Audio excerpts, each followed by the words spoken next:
WIFFLERS makes a great underdog, but don't be surprised. Coming at you live from Sin City, Las Vegas, Nevada. Strap on in for Premier League WIFFLE. This Thursday night edition of PLW Action features the 7 and 14 Snappers hosting the 11 and 10 Legends. The Legends have been streaking of late. Since the acquisition of Trench Pacone, they've ran up a 7 and 2 record against quality opposition. Can this team keep pushing towards the top of the standings and punch with the PLW's elite? It's strange to see the Snappers towards the bottom of the PLW standings. The former champs haven't been at full strength all season. That continues tonight with Shane Weber out with an ACL surgery. Can a two-handed Taylor Briner carry this team back to the promised land? We'll find out over the next few hours here at Premier League WIFFLE. Let's do this. Yeah. I am Jim Dodos here with my colleague, friend, and for the first time this season, broadcast partner, Chad Phillips. What's going on? What's up, man? It's great to be up here with you. I've been itching to get up here with you. We were scheduled last week, but you were on the DL for a little bit there, right. But back and ready to go. It's good to see. Yeah, we're going to put on a good show for everyone here tonight. We got the Legends and the Snappers, two of my favorite clubs besides my own. Really good friends with a lot of these guys, and it should be a contrast of styles maybe tonight. I was thinking the same thing, Jim. Two very different teams here. This is a very interesting matchup. I got these three games all at just a straight pick 'em here. I can't pick a winner here. Anybody can win this series. Yeah, you got a team that likes to win with maybe slugging it out a little more versus a really pitching and defense-oriented Snappers club, especially with their injuries. Yeah, they're missing, what's his name, Big Johnny Castaneda still, and that's looking like the theme this season. Yep. So it's going to come up to guys like Brandon Gregg at the bottom of the lineup to, get a little bit of traffic on base, so when that Taylor Briner comes up, there's a chance at multiple runs, Yeah, I'm with you. And, kind of a theme tonight, obviously Shane Weber out with that ACL. The Snappers just can't get healthy, Chad. It's just one guy's in, one guy's out, and that can be frustrating. Yeah, last night I spotlighted Jonathan Wilson, and he's going to have to not even be in that secondary spotlight at all anymore. He needs to step up and be their second or third best player every single series right now, and they're depending on him on the mound. Jim, they only have 3 pitchers on their team right now. 3. Because Weber's done. Yeah, that's a big loss. They had 4 guys throw all of their innings this season, which is just incredible. Some of these teams, the Warbirds, I think you guys have had 9 guys on the mound this season. Yeah, absolutely. Yeah, and that can add up over the course of a 54-game season, So let's get into this lineup here, Chad. You got it right in front of you here. We'll get into the Legends lineup first here, and tell me what we got going on. Derek Corral, who was one of my down ballot MVP candidates before the season, struggling just a little bit, but his numbers are okay. One big series, and he'll be right back up there. Jason Stevenson, just a monster in the 2-hole. It just hits everything hard. It just doesn't matter where it's pitched. Casey Taravella really stepped up this season. He has 8 home runs. He's been an ace on the mound. He's a Cy Young candidate. He's going to try and get them a Game 1 win on the mound. Nick Sansone, he's been a singles hitter this season so far, Jim. Right. He's not really been able to drive the ball. He's playing with that new hip. It's feeling better every series, he says, so look for him to turn and burn tonight. That's a great point. Billy Osgood back tonight. He missed last week. He's in the 5-hole. He'll be playing left field, it says. Look to see him at shortstop as well at times. And then we got Ethan Wigfield drawing the start in the 6-hole. Absence of Trench Pacone in that lineup once again, Jim. Yeah. I was thinking the same thing when I saw it come out earlier today. And Trench has been hitting the ball pretty well. Last series, I believe, hit a home run. And so we'll see. I'm sure he'll get at bats as the night goes on. Got about 1 minute to game time here. Want to say hello to our Twitch viewership. What's going on? A beautiful Thursday night here, Thursday evening here in Las Vegas. Pretty low wind. I might say moderate 5 to 10 miles an hour. And warm, fairly sunny skies. What do you see out there, Chad? An interesting night. It's hard to tell which way this wind is blowing right now. It's kind of it's kind of around, and it's really tough to figure it out. We'll see when some of these balls go up in the air, though, which way it's blowing. And we have Jonathan Wilson getting the start for the Snappers, Chad. Going to kind of mix it up a little bit. J-Dub has actually had a little resurgence this year on the mound so far. Is he a regression candidate, or is this going to stay all season? He thinks it's going to stay all season, Jim, let me tell you. He thinks he's found something out there, and so far this season he has. And he slows it down, and then he sneaks one past you, and then he just keeps that very tough to dial in his tempo out there sometimes.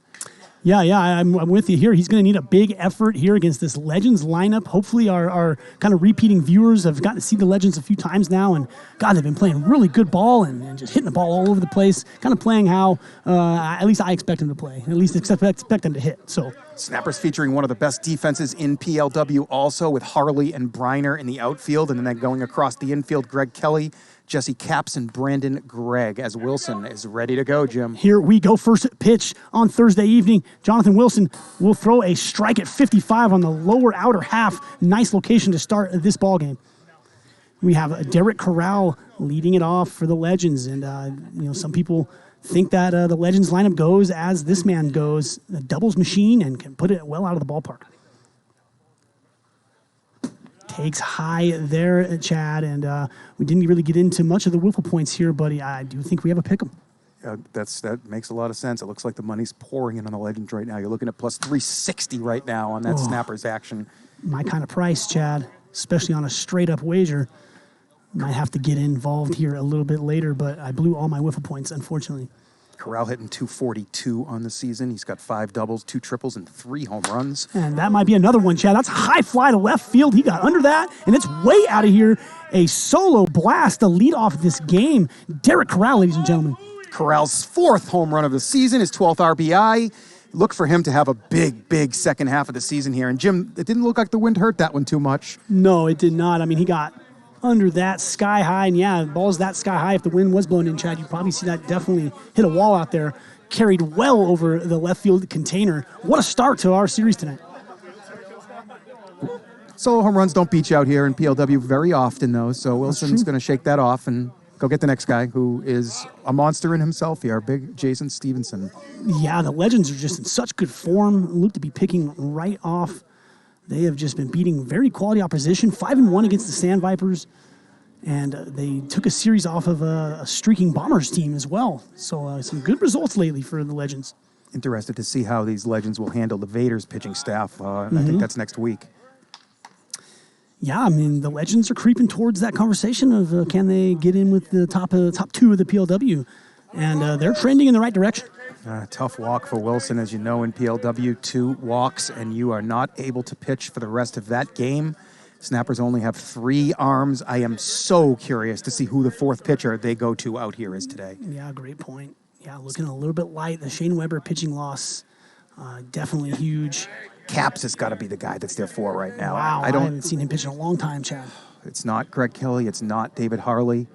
Who do they have on the bench again? Santianis has limited pitching, but it's pretty poor from what I've seen. Yeah, it's been a circus every time they've put him on the mound over, and he's gotten chances over all 4 seasons, I believe. Actually, he did have 0 innings in the fall. He had 0 innings, but he has 1 inning this year, so he is the only other guy that has an inning for. That inning was done on the opening weekend, Chad, so it hasn't featured since he pitched against the Warbirds opening day. So it's been a while as Wilson throws a crucial strike there to get the count back. 2-2 pitch. And that's shaved over to third base. GK Rabbit Greg Kelly on the fly for the first out. Oh, flutter ball there. Just kind of fluttered up in the air and just hung there for a while. It was in foul ground for a hot minute there, and then it worked its way back to Greg Kelly just in fair ground. And here's Sansone, and I've been thinking the same thing. You kind of touched on the point, Chad, where you just haven't seen the power numbers from Sansone yet this year. Fully capable of putting it out of the park, but is going through one of those stretches where everything's kind of line drives, and it's not a bad thing, but that's a good point by you. Sansone has hit a lot of balls hard right at people this season as well. There's a few guys in the league that are kind of suffering from that. That BABIP, a little bit low with batting average on balls in play. Yeah, me and Lohman touch on that on Wednesdays when we see the Legends. Absolutely. Great point. You keep hitting it hard enough times, you're going to find some hits. That's what I'm talking about, Chad. Love that kind of analysis. Big into stuff like that. I've been wanting to take the PLW that direction for a while now. I think that's a great next step. Just a lot more work, obviously. I'm living proof of that, buddy. I've hit the ball hard no times, and I have no hits. Yeah, no, that's another good one, another hard contact rate. I'd love to see that. That'd be awesome to be able to develop those kind of in-depth statistics. We're all keeping them in our head. That's Sansone. Beautiful piece of hitting there. Hits the ball hard. He'll keep taking it. The power numbers will come. I don't think he's worried about it too much. Sharp single up the middle, left side. Stevenson at second. Stayed back nicely on that and just kind of hit it back where it was pitched. It was on the outside corner. He just found a hole up the middle. Yeah, beautiful left-handed swing. Good plate coverage there. Here's Billy Osgood, another player. Haven't quite seen the power come through yet from. He's a top 20 all-time home run guy out here. Only 1 extra base hit on the season. He's hitting 200. Yeah, that's not Billy Osgood that we know. Really good opposite field power when he's right. He does have 8 RBIs, though, which is pretty tough to do with his, I think he's like 7 for 7 for 40 or something like that, and he's found 8 RBIs. He's got some good RSIP numbers. Tough play there. Spinning Caps ball. has got it. Caps a floater over to GK, and a poor throw from GK. Kind of a very basic double play. That would look pretty routine to me, and that was botched really from the feed from Caps, kind of lobbing in like that. I think threw off GK's timing a little bit, if I can make an excuse for his throw there. Yeah, sometimes the wiffle ball gets away from you. It weighs less than an ounce, and it's tricky to throw sometimes. The feed took forever to get there as well. It's just kind of the whole timing of the play didn't seem right from the very beginning. You know, Greg probably threw 20 balls at the backstop too before this inning. So he's got that defense seriously. So he's got that motion under his belt right now where he's been firing it into the backstop, and now he has to kind of take something off and lob it to his buddy, and he couldn't get it done. Let's see if Mr. Wigfield can make him pay. Yeah, the thing with the snappers, Chad, is they have 3 players that are basically exclusively defense. And if they don't play defense, then that's a problem for the snappers because they're not going to make it up on the offensive end. Yeah, you're right about that. So it gets very thin out there very quickly as Jada bounces back well, gets Ethan Wigfield to retire the side. Only 1 run across, Chad. And, it's been a while since I've been with the booth with you, Chad. I'm really excited to work with you tonight.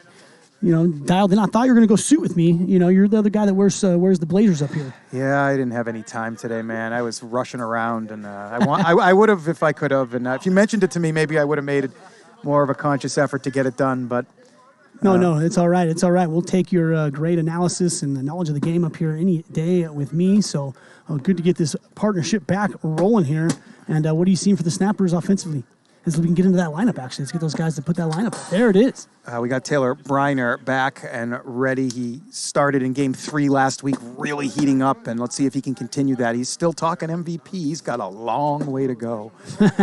Manny Santillanes in the 2-hole. He's missed a couple of weeks here. He's hitting pretty low on the season, and let's see if he can get hot tonight. He's going to need to. Jonathan Wilson, been showing some signs of life the last few weeks in the 3-hole. David Harley Jr., he's been kind of all or nothing, Jim. He's got a ton of power.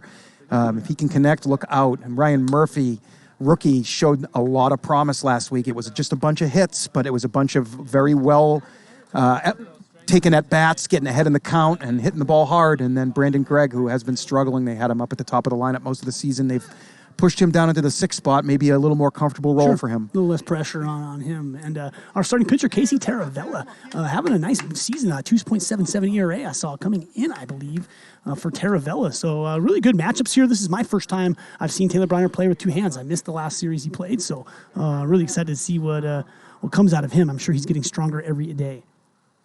Taravella has a whip of 1.21. Whip is just walks and hits per inning. And Wilson came in with a 1.32, both very strong numbers in this league. Yeah, that's been a huge key for the snappers, and I'm looking for Manny Santillanes to get going a little bit more. When he's right, this lineup, he's going to have to be the guy that steps up to fill in for Shane Weber for sure. He's capable of hitting in the mid-350s in this league. Well, he's hitting 190. He has a 350. 190, that's low for me. 357 on base, though, so he's taken a lot of walks when he's been here. He's been patient. So, interesting. He does have 2 home runs on the season. That is very shocking. He's a career 300 hitter, maybe more than much higher than that. He's an all-star out here. Oh, Casey. Taravella. Whoa. It's good. That looked good to me. That's an out. Oh, man. Tough for me to see that, Chad. It didn't hit the rail. It hit a water bottle. It's out of play. So if it looks like as our umpire crew has a tough decision early here.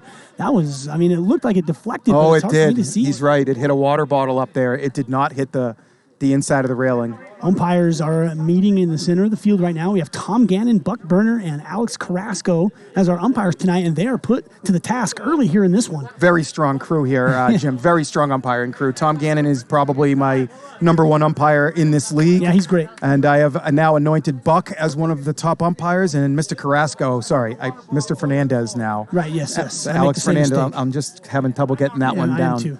Alex Fernandez knows a lot. He's been here since day one. Exactly. He's asked me a lot of questions over the years to make sure he understands rules. So look for them to get this right here. Yeah, really versatile crew here tonight. We're going to point out Trevor Bauer on Skycam. We have Logan Christie and as Chad, you're being summoned. I think that if that hit a water bottle up on top of the thing, then it's out of play. The inside of that fence is out of play. Interesting little debate here as our umpire crew is a little baffled by it. And they're going to call him safe. And they're going to call it out of play as well, Chad, as the water bottle obstructed the ball from going out of play. So they're going to... Interesting little call here. Man, a really tough one. I haven't seen this one really much. Yeah, interesting. My brain is kind of grinding right now. And they're saying that the bottle is technically out of play there on top of the. I guess it goes through that and visits that line there, and the out of play is the stuff on top. Interesting call here early that benefits the snappers. I think they got it right, but we're going to have another look at that. That's going to be talked about probably for the rest of the evening. Yeah, we're definitely going to have to bring that up in the chat. So I don't think we've ever, PLW umpires chat. Our rule book is very in depth, Jim. It is. We got everything covered in there that we've seen, and I've made a note anytime anything has happened for the last 2 years, but that's never happened. So yeah, just man, it's crazy how many times we're out here, how often we're out here, and just see new things time and time again. It must be great for our viewers there. Just another kind of quirk, what makes this game so beautiful. You just never know what's going to happen out here. As Manny Santillana steps in, 2-2 count to him. He's ran it full with that screwball missing. Runner at second, nobody out. Interesting start to this bottom half of the first. Santillana grounds out to third, trending back fair, but going to stay foul. 186,000 WIFFLE points on the Legends. Getting out to a fast start. Big spot here. Rolled over. 5-6 hole. Pacone misses that. Wakefield has time still. Fires. That looks like a good throw, Chad. Yeah, that was a good play by Wakefield, and it was a good play because he didn't rush it. We've seen people just pick that up and fling it, and instead he picked it up and took a quick little crow hop and threw a much smarter play, kept himself under control and unbalanced, and he makes a huge play there. Yeah, threw that with authority. And interesting from Trench to try to field that ball instead of knock it down like he normally does. I know it was a slower hit, but his hand's letting him down there. That's the difference between like Couts and Trench. Couts is always using his hands, and Trench is always using his body. But sometimes there's a time the Trench needs his hands, and maybe they're not as good. And sometimes when we've seen Couts try and use his body, it's not as good. Sure. So, yeah, you got some strengths out here. It's hard to be good at everything. A lot of little quirks required. And if you can find a team that's willing to accept that their role is smaller than maybe they want it to be, that's how you get a really strong team. All 12 guys working together. I'm with you there as that ball registered very hot. Coming in, Wilson will take the walk. As the umpires here having you can go check that, see what was early. Man, is that read at 76 and more controversy in this bottom of the first, Chad. What do you guys think in the chat here? I mean, a really just rocky start here in this bottom half. Let's explain the rule on no radar, okay? I'm glad I have you in the booth with me tonight, Chad. The rule on no radar is if the pitch is clearly under 50, it's a strike. If it's clearly over 60, it's a ball. Anything that looks like it's in between 50 and 60, which is most pitches, this is a little bit of a judgment call. Becomes a no pitch. That's correct. Man, the umpire is not an easy task here. No pitch is the call. No pitch. Saying it's a non-read. So umpires viewed that pitch in between the 50 and the 60, and they've called it a no pitch. Tom knows the rules very well. He is the one that assisted me in writing this rule book, along with Kyle Lohman and Adam Tannick. Man, I'm glad I'm not an umpire down there, Chad. I mean, that's a tough one here. But you got the right crew for sure. Tom taking control. This will be a redo here. 3-2 count. Ooh. And he misses. Wow, what a pitch. I thought that was going to catch the outside bar, Chad. And the ball don't lie crowd is out. The ball does lie, Chad. But I've told people it lies. Yes, you can always call when the BDL crowd's coming out. You always know it. It's so predictable. And here's a David Harley Jr. was once a Sandviper here in the chat. You guys know him very well. The ball lies in college basketball on a nightly basis. Yes, it does. Oh, God. Those college basketball beats. Goodness. 1-1 here to Harley, who has shown some home run power of late. Oh, he sure has. I think you got to not let that ball get too inside on him. He's able to turn fast on balls. Super quick hands. He's behind 1-2 here. Taravella looking to make a big pitch, and he does. Right on the outside bar, gets him to wave at it. Yeah. Harley needs to be a little better at kind of stepping towards the plate there and hitting that ball the other way. You can letting it get a little deeper. Yeah, he's trying to hook barrel that ball. Yeah, and it's just never a chance. Yep, it's a tough pitch. Good work by Taravella. Here's Mr. Murphy, who Yeah, the Snappers have a lot of hopes on Ryan Murphy to continue their next kind of progression candidate. They always got a guy that progresses out of nowhere, and I think Ryan Murphy's that guy for these Snappers. Snappers probably have the best or the second best, along with the Sandvipers, player development in this league. Yes. The Sandvipers work hard. Because they take the practice field all the time. I mentioned that last night. Yeah, we've hog the practice field. Got to kick them out of here. Yeah, opening week of the season, we showed up at 4 o'clock to practice, and they wouldn't let us. Yeah, I heard about that. They wouldn't let us. Yeah, there's a sneaky rivalry going with the practice field, and the Snappers just always seem to want to use it, don't they? Yeah, even after the games, you just can't get them out of here. It's good and it's bad. It's bad because we don't allow it, but it's good because they are just doing anything they can to get better. And each pitcher with a walk in the first. Legends find a run, and they're up early. Beautiful night here. It is beautiful in Las Vegas. Really settling in. A beautiful evening. I'm sure we're in for a nice sunset. Partly cloudy. We've had a little bit of humidity in Las Vegas after that rain, kind of high pressure. And it is the top of the second. It's Leilani Acuna time. And that's the official realtor of the PLW. Whether you are buying or selling a home, you now have a realtor trusted by PLW players and family. Take a look at that Instagram handle there. Give her a follow. Support PLW. We love Leilani. Her and Nikki D in Vancouver watching a Knights game. We tried to give them some things to do last night in Vancouver. Sourced the chat, and we're going to have some more stuff like that. Pictures. We got a picture of GK in 5 uniforms coming up. Nick's in Vancouver? Yes, didn't he's going to Vancouver. Wasn't he in Mexico just a minute ago? I don't know. The guy does what he wants. He's like a retired 29-year-old. He can be wherever he wants, I guess. Here's Corral. As it's 1-1 now. J-Dub's got to be careful here with that early walk. And he falls behind. Chad, this is where it starts getting a little deadly with this Legends lineup. You can't just float 2-1 cookies in there. Yeah, 6 walks by the Snappers, and this game's over. I'll tell you that much. Yes, agreed. They have to be very and smart. That's the problem I just kind of was talking about. That ball Jungle just Gym grooved down the middle. And Corral did not miss it. That's really almost a picture spit image of what he did in the first inning. Pretty close. Corral 2 for 2 with 2 home runs. I saw the odds come out today for Cy Young and home run winner and to win the championship. I'm not sure if you saw those, Jim, but no. Oh, you did not. Let me bring those up. It's very interesting here. Yeah, actually, I did give those a glance. I think J-Dub's pretty close to 20 career home runs tonight, if I was looking at that right. Yep, and Derek Corral is not on the list of 14 guys here. With odds, he's listed in the field at 100 to 1. And I think he's really the only great player you're getting in the field. But I think a small oversight by Kyle Lohman in not putting Corral up there at a price. Interesting, yeah. I mean, he can be a kind of a long shot guy, but yeah, absolutely puts in the production when he's right. And he's got 2 missiles to start this series off. What a start to a series. 2 home runs, 2 at-bats. Feeling good about the rest of these games now. His 11th and 12th extra base hits of the season, too. Wow, yeah, Corral putting a punch in the ball tonight. Here is Stevenson as I see my real estate woes getting shouted out there in the chat. You guys pipe down about that. Almost impossible to buy a home here in Las Vegas. As Stevenson walks out J-Dub, a huge development in this game, Chad. What are the Snappers going to do for pitching now? Oh, and we have Kirby Bucket out to visit Taylor Briner. And Taylor only walked about, 25 guys in 3 seasons last year. Yeah, I don't have to worry too much about walks with him. I agree. Kirby Bucket making his first appearance of the night, kind of crawling around out there, doing a little laps. Excited to see that.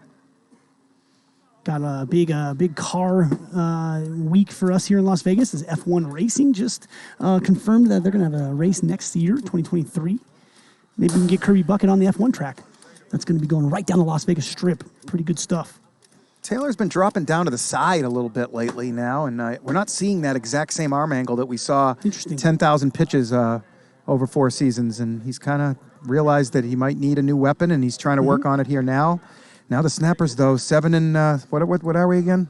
7 and 14. 7 and 14. Tied with the Lightning at the bottom of the table. Yes. Well, we're 7 and 17. Excuse me, 7 and 17. We're only Yes, going to be you're right. tied if they get swept here tonight. Excuse me. Yes, you're right. You're 100% right. But big result for the Lightning this week, though. Yeah, we need the Warbirds and the Snappers to get swept in the next 2 nights here, and then we'll feel a little more homely at the bottom. Yeah, going to be a battle all season in that bottom half of the table, isn't it? I mean, the Snappers kind of coming to the bottom half. It's created a lot of intrigue on that bottom half of the table, a team you're just not used to seeing down there. Yeah, you guys, too, it's a little scary having down there, too. We're always down there. We've lived down there my entire tenure. I mean, we've fought through 2 relegation playoffs now, and We're totally prepared to go through another one if need be.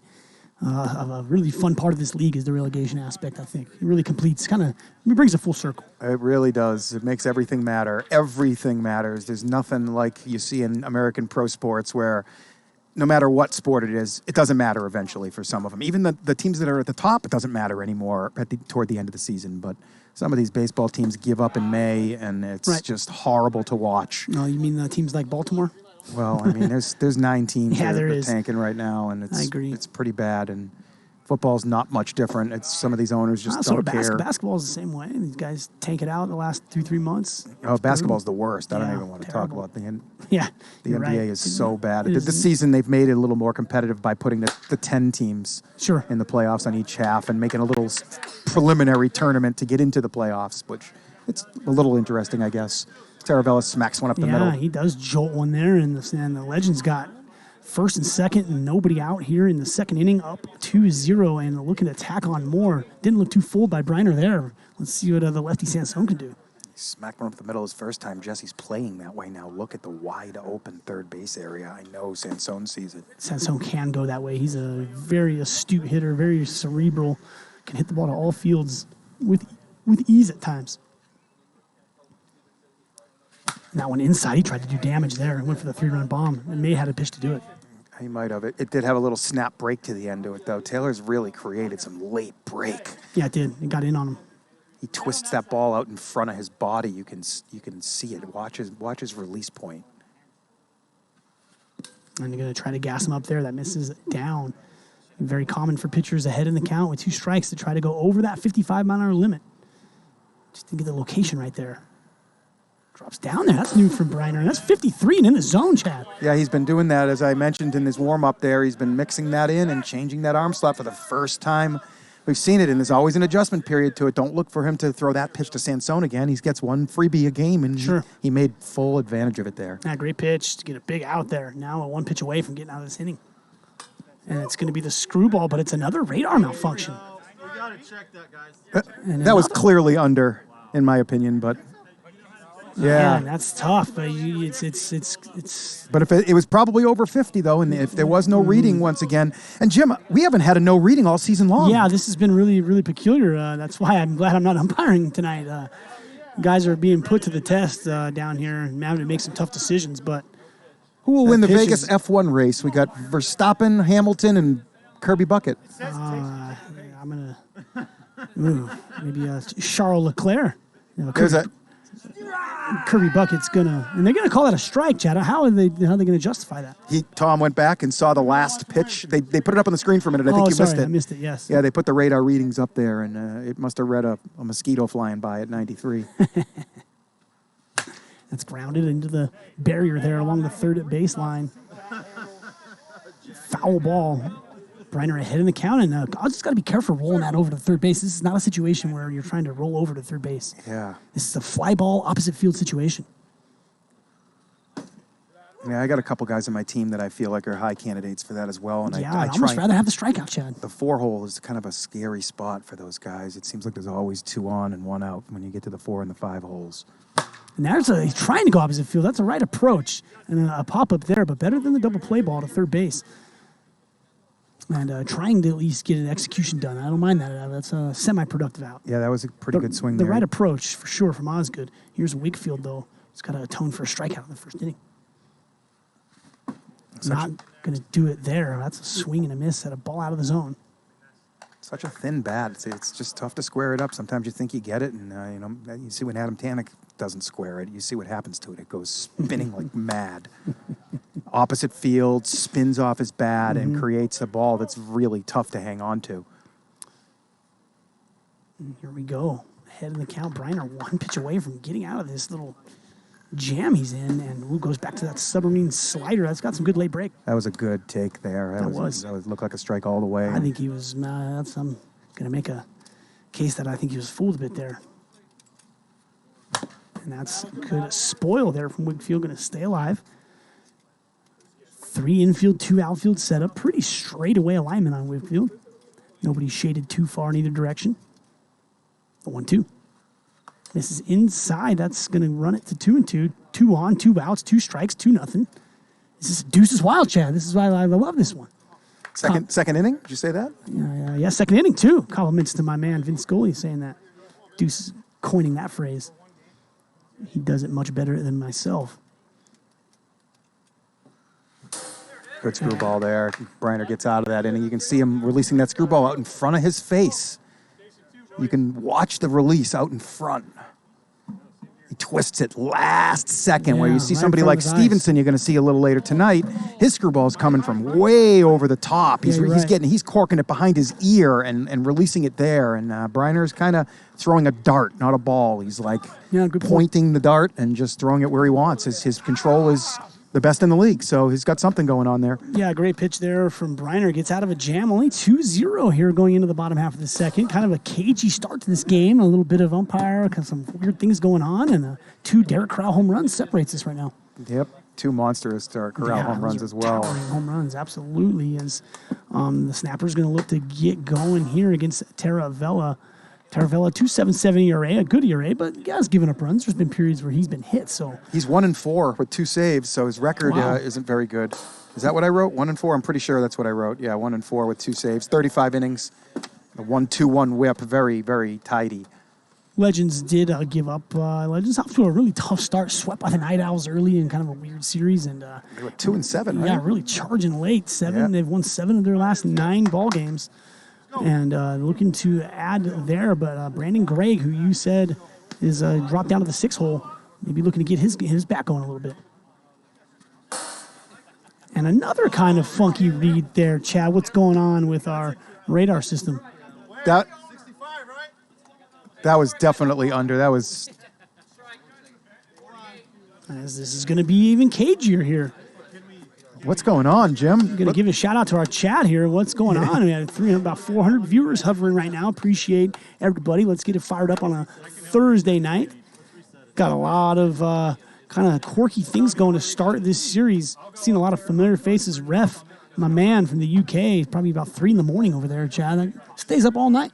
Watches us play. I don't blame him. I would be staying up all night and watching. You pretty much do that. Oh, you're right. I do, because I get home from work at like 1:30 and I watch the games until like 5 a.m. and send out about 23 different texts to people about what needs to be done and what I saw and making trades and who knows what's going on. As we have GK Rabbit up here in the booth, everyone doing his thing, the true Swiss Army knife of PLW. Has made it up here himself, and it looks like a little recalibration is going on. Talk about my trades just for a brief second. I'm sure we've touched on those, very excited to get Anthony Michael, and the Devlin needs a new spot. He needs a fresh start, and really struggling with us, and he wants to play for the Cajuns, so he's playing for the Cajuns, and I'll take Anthony Michael. I need that. He's going to bat in my 5-hole. Excited to give him a chance. And then I traded Tyler Walensky for a first-round pick and Dave Seifert. Yes, and we returned a second-round pick from you as well. Yes, I'm much higher on Dave Seifert than a lot of people in this league as well, and I'm excited to have him. The loss of Devlin, we only have 4 pitchers, so he's going to be my 5th pitcher, my 4th pitcher maybe, and excited to see what he can do for us. What it really impresses me about Dave is that he can hit like 80 on the gun. He's got an arm. He's got a cannon. I got some good pitching knowledge under my belt, so I can work with Dave, and maybe we can make him a star out there.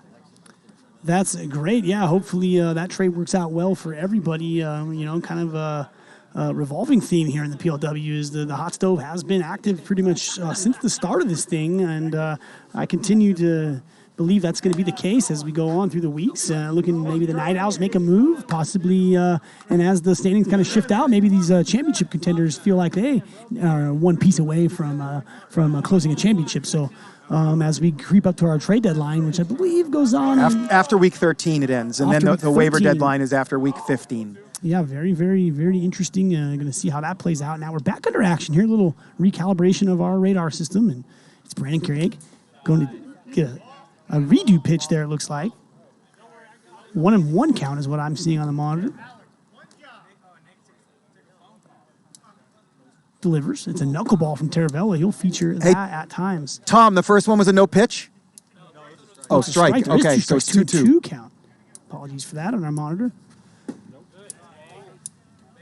It looked like a strike. I'm sure it was in the low 50s at most. Full count.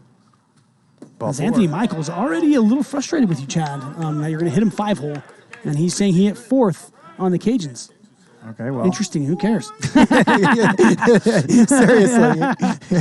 if he's worthy of the 4-hole, he'll show that out on the field, and then he'll be there. You know, maybe he's a leadoff hitter. Already some in-house complaints, Chad. He'll be all right in the 5-hole. Purdy wants to hit 4th. I'm not arguing with my man Purdy just now. Yo, what's up, Nick? I hope your day's going great too, man. As Taravella has now walked out, Chad, both pitchers walking out here, and it's JT Church, kind of the long relief guy for these Legends. 13 innings on the season. He's got a 3.41 ERA, 1-1 record. His WHIP is over 2.19 WHIP. So there's been a lot of traffic on the bases against him. He's only given up 1 home run. So let's see if he can settle in, throw some strikes. He's walked out several times earlier. Last week he had a monster performance. He came out of the bullpen and threw like 4 2/3 or something. Yeah, he did. Locked down a really tough team. Yeah, he's been emerging of late. I think some of those higher WHIP stats and things you mentioned are kind of from earlier. Yep. And he has been trending in the right direction. So manager Brad Ogden feeling confident here. First out of the pen. Going to save Pacone, Osgood, and Stevenson for later in the series here. Because the Legends are sneaky deep on the mound. They do have some options. Certainly deeper than the Snappers. This walkout by Casey, it doesn't hurt as much as you'd think. I mean, he'd like to get through into the 4th inning would have been ideal, or through 3 at least. And but he's got 9 innings on the night, so we're going to see Casey back out there again anytime they need him. And it's going to be a tough assignment. Taylor Briner is first batter to face with runners on base. Greg doing a good job turning the lineup over with that walk, especially after that tough strike call against them. That's 57 to affirm there as we check out our current poll. Nastiest pitch in PLW. It's a great question. As I would throw Stevenson's screwball on there, and Tanner Roundy's screwball is impressive as well.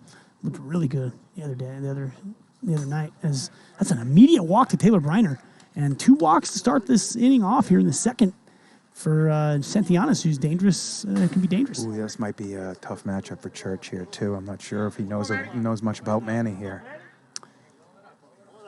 Manny's definitely got some holes at the plate, but if you find his wheelhouse, he hits it hard every time. Takes him ball 1 there. Doubles machine in the 2021.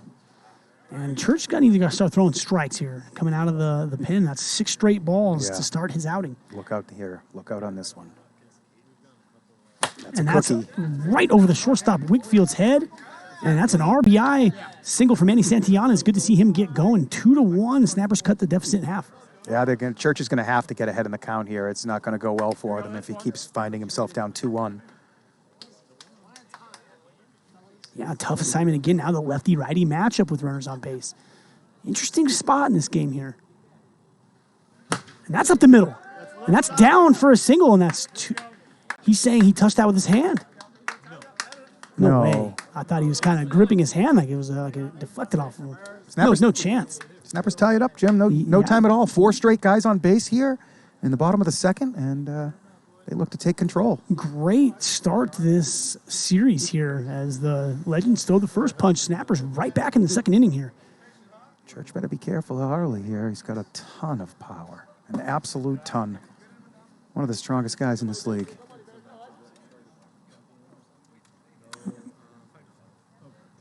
And that's high fly to left. Harley doesn't look like he got that one. Ended the bat a little bit, I think, Jim. Almost. That ball was doing some funny things in the air, too. A little hung up.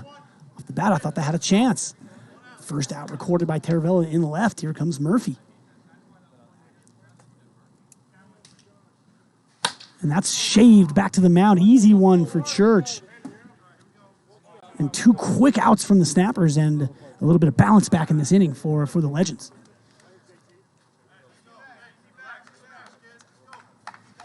Good stuff. Gannon's finger changeup has won the poll. I think Gannon's drop ball and sinker is nastier than his changeup as far as his nastiest pitch.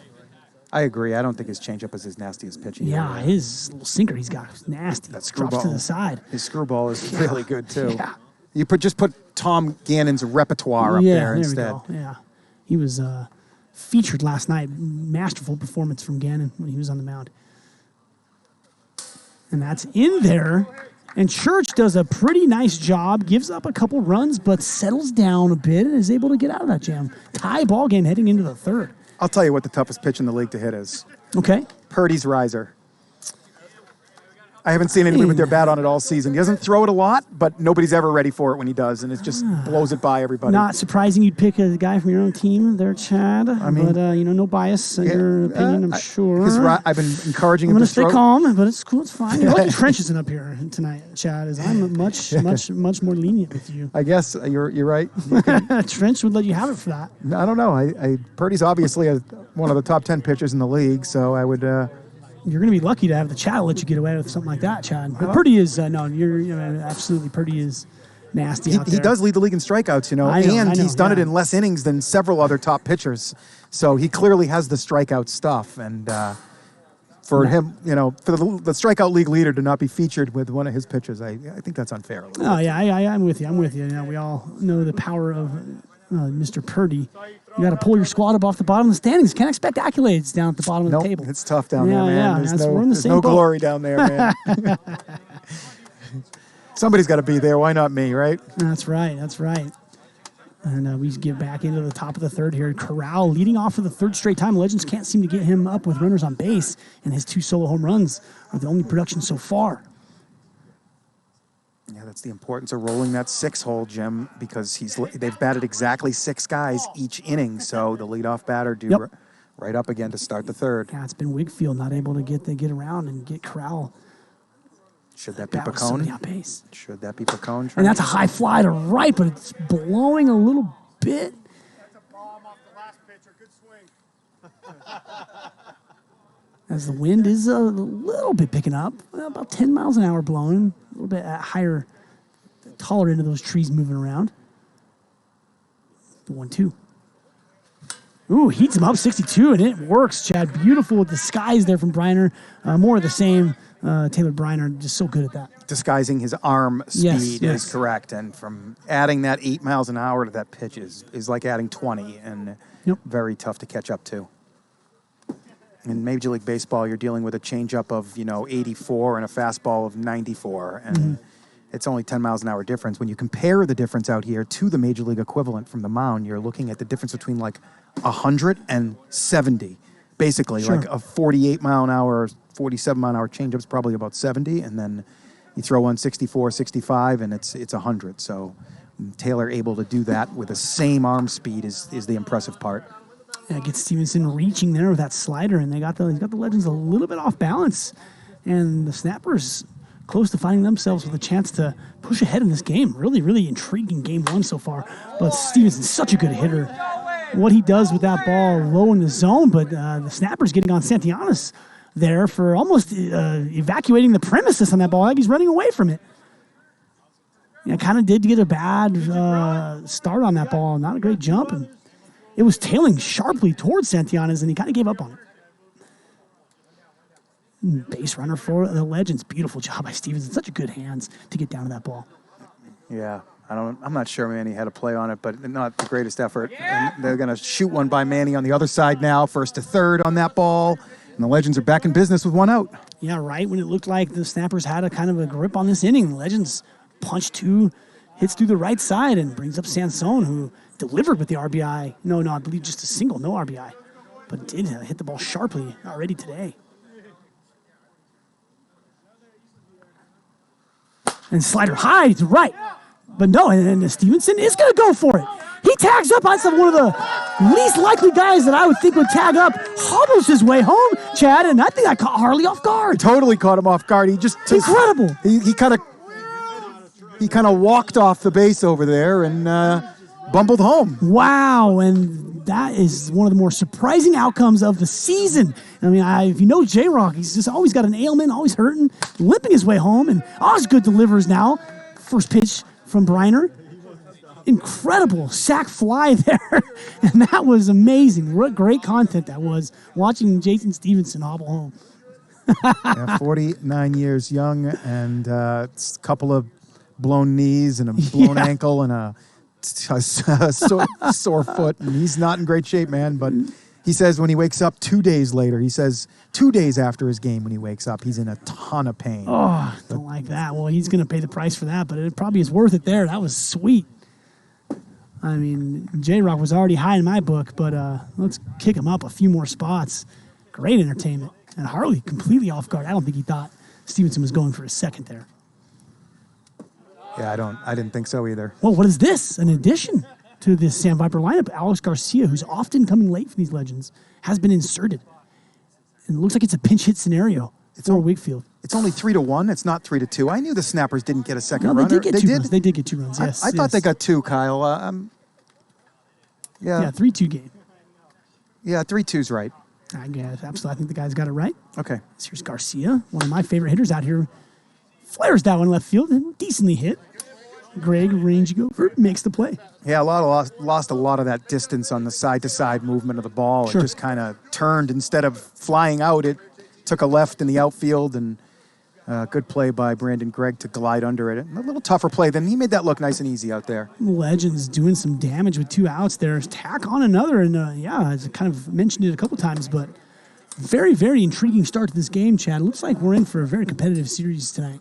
Unlike kind of like last night, kind of got out of hand pretty quickly, but 3-2, a lot of action, a lot of really interesting plays so far. Well, last night when you look at the results, it was a pretty even series. One team won 2 and one team won 1. Yeah, you're right. So that really shows you the importance. No difference than us against the Sand Vipers getting just blasted twice and being able to get that third game. It's just so big. Getting swept out here, it's not a fun time driving home. It's not a fun week waiting for your next week of games. And you get that one game and you feel good about yourself and you move on. I agree 100% here. And just kind of tonight surfacing what PLW really is all about. So many outcomes, so many different kind of plays, so many surprising moments. You know, we play 54 games out here and hundreds of games throughout the course of a year. And so many things you see that you just are not expecting. And another one there. Taylor not expecting that pitch on the inside bar, and it hit it. And Church goes back at it again, a little quicker. 1-2. And just misses outside there. Nice pitch. Church looks like he's settling in a little bit. 2-2 count to a most dangerous hitter. And that's ripped down third base line. Good to see Taylor with 2 hands again. That was painful to watch sometimes with him up with 1 hand. So good to see him back up and running. Our 3-time MVP, Chad? 3-time MVP, reigning Cy Young Award winner. Yeah, that is all you got to say about the qualities of Taylor Briner right there, as the wind is picking up a bit. Interesting. And Briner takes a walk, doesn't do that very often, and Church is done. Church, 2 innings recorded, 2 walks, gives up 2 runs. And more base runners for these for these Snappers, and more Kirby Bucket for our viewers. Here comes the big fella, Jason Stevenson, one of the funnest guys in this league to watch pitch, mostly a screwball slider pitcher. He has some type of straighter pitch too, but you got to kind of lay off the screwball. It's really hard to square up. It's probably the hardest pitch in the league to square up, to be honest with you. Yeah, it's really a different kind of screwball. It really dives down at you, barrels down, almost picks up speed as it goes as well. Heavy ball. And definitely a north to south type of screwball, whereas Taylor Briner is more of an east to west screwball. So 2 different styles. I think it is 2 pitches, Jim. I think he has just 2 pitches. He just throws screwball slider and. Yeah, they're all pretty effective. Yeah. He has a little floater he throws up there as well. Okay, I've seen something else from him. Yeah, I just he can't throws a remember little change up 47 pitch. It's can be elevated and hit at times. It's his little get me over. Let's see. I hope he stays away from that pitch, to be honest. Jake B, what's good? Good to see you out here. And that takes down from Santianas, who's been more patient. He touched on his on-base percentage. He has been more patient at the plate this season. Nasty screwball there, rolls it over. Trench is going to extend on it, give it time, but it stays foul. Lead off runner at first. Screwball, man, he tips it off, spoils it. Well done there. Into the zone, catcher drops 1, Yep. and if he tips another one into the zone, he'll go down as a strikeout. And there it is. There's a straight ball there. Yeah, Tip that. And that's 2 tips into the zone. That's going to be a strike 3. And that ball, not a slider or a screwball there. That's more of the straight kind of heater that he kind of has, and he'll throw it slower as well. He snuck it by him. Yeah, he did. Not expecting it because you're just thinking and so worried about that screwball coming that it's hard to react to something a little quicker. And that's into the pan of 51. J-Rock feeling sprightly today. Off that tack up. Man, maybe he's feeling himself a little bit tonight. Good for us then. Nasty screwball. Wow. Good job by Wilson recognizing it. Frito, what's good? That was a straight pitch again, I believe, there. Yeah, kind of hopping off the mound a little bit.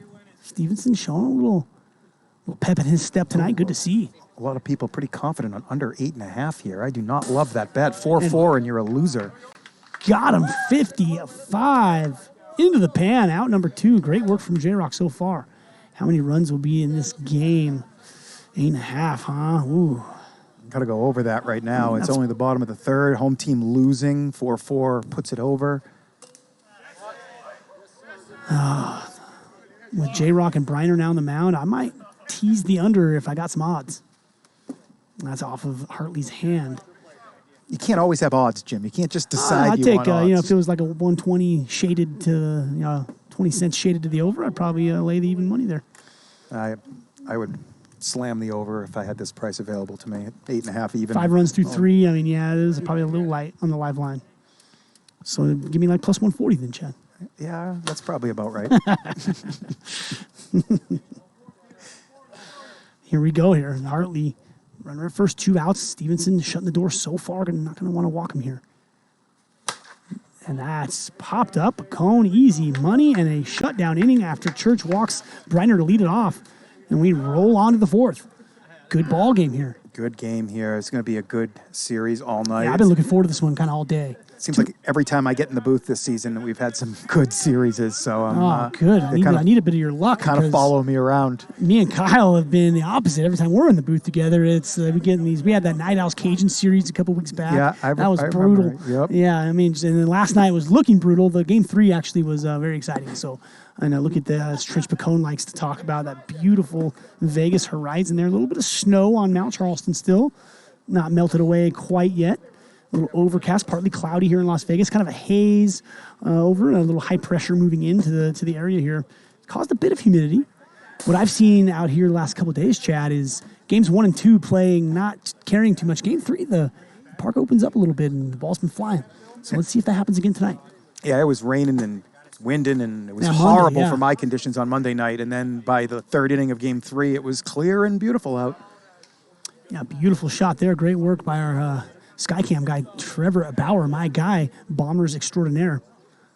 As we roll on to the 4th, Derek Corral has done a bit of everything tonight for these legends. Or mainly just hit bombs. 2 of them. Yes, bombs plural, absolutely. Both off of Wilson, though. Yeah, those were big flies. Towering fly balls.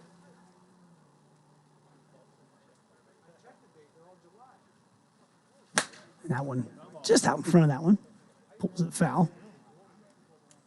1 and 2 the count. Briner and Stevenson to ride this game out. 2 very, very good arms.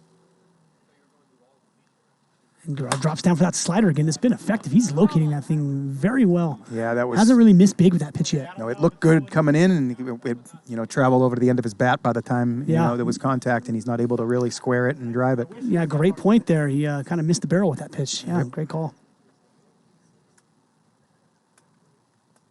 Real silence out here in Hideaway Field. And that one pulled foul, just foul. Santillanes. Buck Burner, head umpire, up here tonight with the call. Yeah, Burner all over that one. Got a great look at that third base line from where that head umpire is put over here next to us, right to my right. And he gasses him up, drops down, doesn't throw that slider there, more of a straight gas ball when he finds that arm slot. Another good at bat from Corral here. Yeah, Corral seeing really the ball well tonight. And that's ripped right by Manny Santillanes for a lead-off single. Santillanes no chance at that ball. He took a stab at it. I think it dipped on him. It looked like it was going to be higher, and he hit kind of a splitter almost, and it kind of dipped under his arm. And yep, tough to make that play when it's hit at 95 miles an hour. My man, Drew Bledsoe, my guy.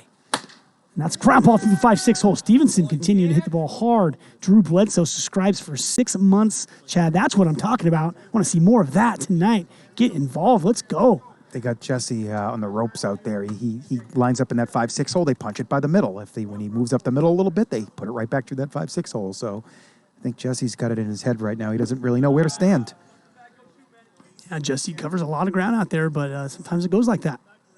Guys are finding holes, and they're hitting the ball hard, and that's key. I mean, not going to have a lot of chance to put range, to showcase your range when the guys are hitting the ball that hard. Love that. Drew Bledsoe. Were you a Drew Bledsoe guy? Chad, you're a Northeast dude. Oh, I was disgusted when Brady had to come in. Yeah, Pro Bowl quarterback. I mean, he was a Pro Bowler at the time. That was a big decision. Yeah. Well, no, just when he got hurt, that day when he got hurt, I knew he was hurt bad. Collapsed lung or something, right? Yeah. The Jets. Yeah, you could tell he was hurt bad, and it was Brady all the way. Yeah, interesting. And that's by Jesse. There's a ball he could have handled there. Yeah, you're right. And I told you, it's kind of in his head right now. Yeah, he's really upset with himself, still sitting on the ground, and that ball wasn't his hard. And that's clean. Couldn't get a hand on it to keep it dirty either. Not going to be happy with that. And that's kind of the thing with the Snappers. 3 defensive-only players. So you really got to get elite defense out of those guys, or it's kind of just a roster spot. You're not lying, man. So, I mean, that's probably a few too many defensive-only players, but the Snappers do feature a lot of them. I guess Hartley, not really defensive-only guy these days. Not anymore. Yeah, he's been picking it up with the bat. He's hot or cold with the bat. A little bit unfair for me to say that. No, I think it's still somewhat fair. And that brings across another run. First and second, nobody out. Legends have a chance to put this thing away.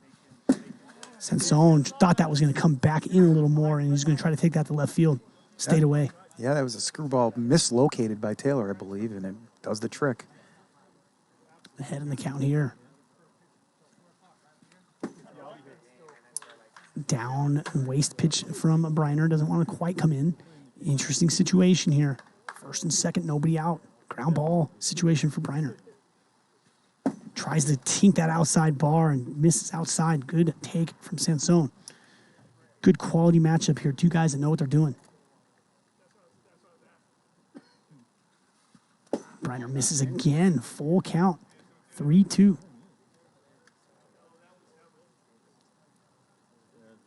Let's see what he goes to as kind of his get me over pitch. It's going to be the screwball. Let's see. No, it's a slider inside. A rare walk from Taylor Briner. He's shaking his head. Not happy about it. Very frustrated with that walk there. Loads the bases, Chad. We got a developing situation. Yeah, that was good. Only no home runs on the season yet. Just 1 double and probably about 40 plate appearances. So he's due. Case, you can score from second if he tags up. Let's see if Stevenson's got another tag up in him. So let's talk about the rules here now real quick. Get after a it. ball.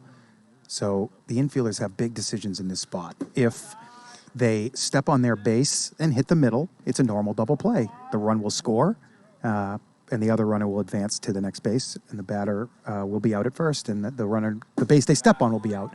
Okay. If they step on the base and they hit the strike zone, they get that force out, and they get it's like a home to first double play, right? No, that's a step on second, get the out at second, Okay. and then throw it home and get a tag out by the catcher at the plate by hitting the strike zone there. Wow. Or the infielder can just choose to come home and hit that middle panel or the strike zone, and that's just a force out at the plate. First throw home, hit the middle of the panel, they'll just get a normal force out at the plate. And or they can they just if they just go to second and force out, it's not like first and third where the runner will score, right? Yeah, of course. Yes, First and third run will come home if they just get 1 force out. So that would occur if they stepped on the base and then missed the middle panel and hit one of the outside panels or shorted the throw. Would be the same result there, just the out at second. I'm glad I got you up here in the booth with me, Chad. Beautifully said there. A lot of situations here. And Osgood right back in the booth. Chad tries to make a play. Good effort there, Chad. Just out of your reach. See if you made the stream there. You might have got caught on camera that. 2-2. Bases loaded, nobody out. Slider swing and a miss. First out, big one there from Briner. And it brings up Alex Garcia. Haven't talked much about Garcia. A huge pinch hit. He really completes the Legends lineup. No more hole in the 6 hole anymore. Correct. Tough matchup for Briner. So now the double play just gets them out of the inning. So One pitch away, absolutely. If they attempt that double play and they turn it, no runs will score. But if they fail, then that run will come home from third. Again, they can still just come straight home and hit that center panel for the force out at the plate, which is if there's a little dribbler and they don't have time to turn to, That's their only option here. I'm looking for that third to second double play, but Yeah. Caps' positioning is way far from third, so that's something that needs to be looked at. Well, with the lefty up, we've talked that play's not really on the table with the lefty up.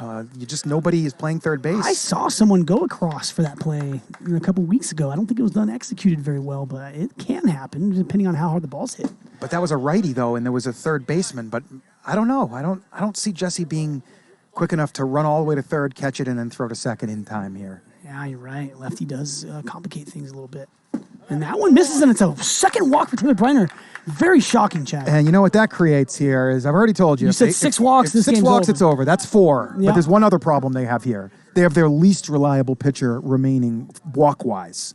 Brandon Gregg has been their Game 1 starter for the last, into last season, he was their Game 1 starter. He started every Game 1 this year. And today they didn't go with him. The reason they started going with him for Game 1 is because he was walking out too much. So when he was throwing Game 3 and he walked out, that was it for the night. So this way, when he was walking out in Game 1, they could still go back to him a couple times if they wanted to. But now, all of a sudden, he's the last line of defense here. And, yeah, great point. He's going to have to get out of this jam right now and then get through another 2 innings because they do not have another pitcher here tonight that I know of. And there's other teams that we could say the same thing about. And he could do it. I don't see anybody that can do it on the whole field other than Jesse Caps, to be honest with you, and maybe Greg Kelly. You're right. And Greg does walk out. That's kind of his bugaboo is walks. So we're only in the top of the 4th. Brandon Gregg, you're talking about walks out. Sorry, correct. Yeah, Brandon Gregg walks out. It's okay. No worries. We'll clarify that. And but Greg Kelly, excuse me, he's working hard at home. Always got GK pitch. on my mind, and he's ingrained in fair. me. He's like my boss up here. So. I'd go Caps. I don't think it's a choice for me. I see Jesse as a veteran in this league. Sure. He's got a great throw home from shortstop. It's obviously different, but he at least knows how to manipulate the wiffle ball a little to keep its speed. Because when new pitchers go out there, they may throw 55, but the ball gets to the batter at 45, and they're just not effective. When somebody like James Stein throws 55, or Tom Gannon, it's coming in at 60. And because they know how to get that ball to work for itself, where newer pitchers, if they will put him out there, don't. But Jesse Caps can keep his velocity up, I think. And that's flared. Greg getting over there. That's going to be foul, looks like to me. Greg's going to state his case, but pretty clearly over that line, Chad. Couple feet. That play he was needed to make in the air. I thought he had a chance to maybe leave his feet and get on that, get that before it hits the ground. And no argument needed here. That ball clearly Guys, foul. it was 2 feet foul. Yeah. Just kind of wasting time here. And a challenge flag, we'll see. It was 2 feet foul, guys. Yeah. Yeah, that one I don't think has It was. I just save it. Yeah. There's getting a little smack talk from the lake. Chad, you're not an umpire tonight. You got to be a broadcaster, Chad. It's okay. Stay out of it. I know you can't help yourself. It wasn't even close, though, Jim. Yeah, it was not. But gets ahead in the count here. Big pitch to Crowell. Crowell, hard, sharp line drive. Jesse just can't really get in front of much in this ball game. 2 RBI single from Crowell probably puts this game to rest a bit here. Yeah, it does. Sansone comes in to score 7-2 Legends, and the Legends train keeps on rolling, Chad Phillips. These Legends skyrocketing to the top of the PLW standings. Awesome. Yeah, they look good right now. They do look good. They look like a complete ball club right now. This is the best I've ever seen the Legends play. I don't think they've ever won 8 out of 10 games. I don't think so. I don't either. Yeah, 8 out of 10. What a huge stretch of run that is. They've certainly lost 8 out of 10 a couple separate times. Agreed. And Stevenson, no breaks in this lineup. You go right from Garcia, Corral, and then J-Rock seeing the ball really well tonight.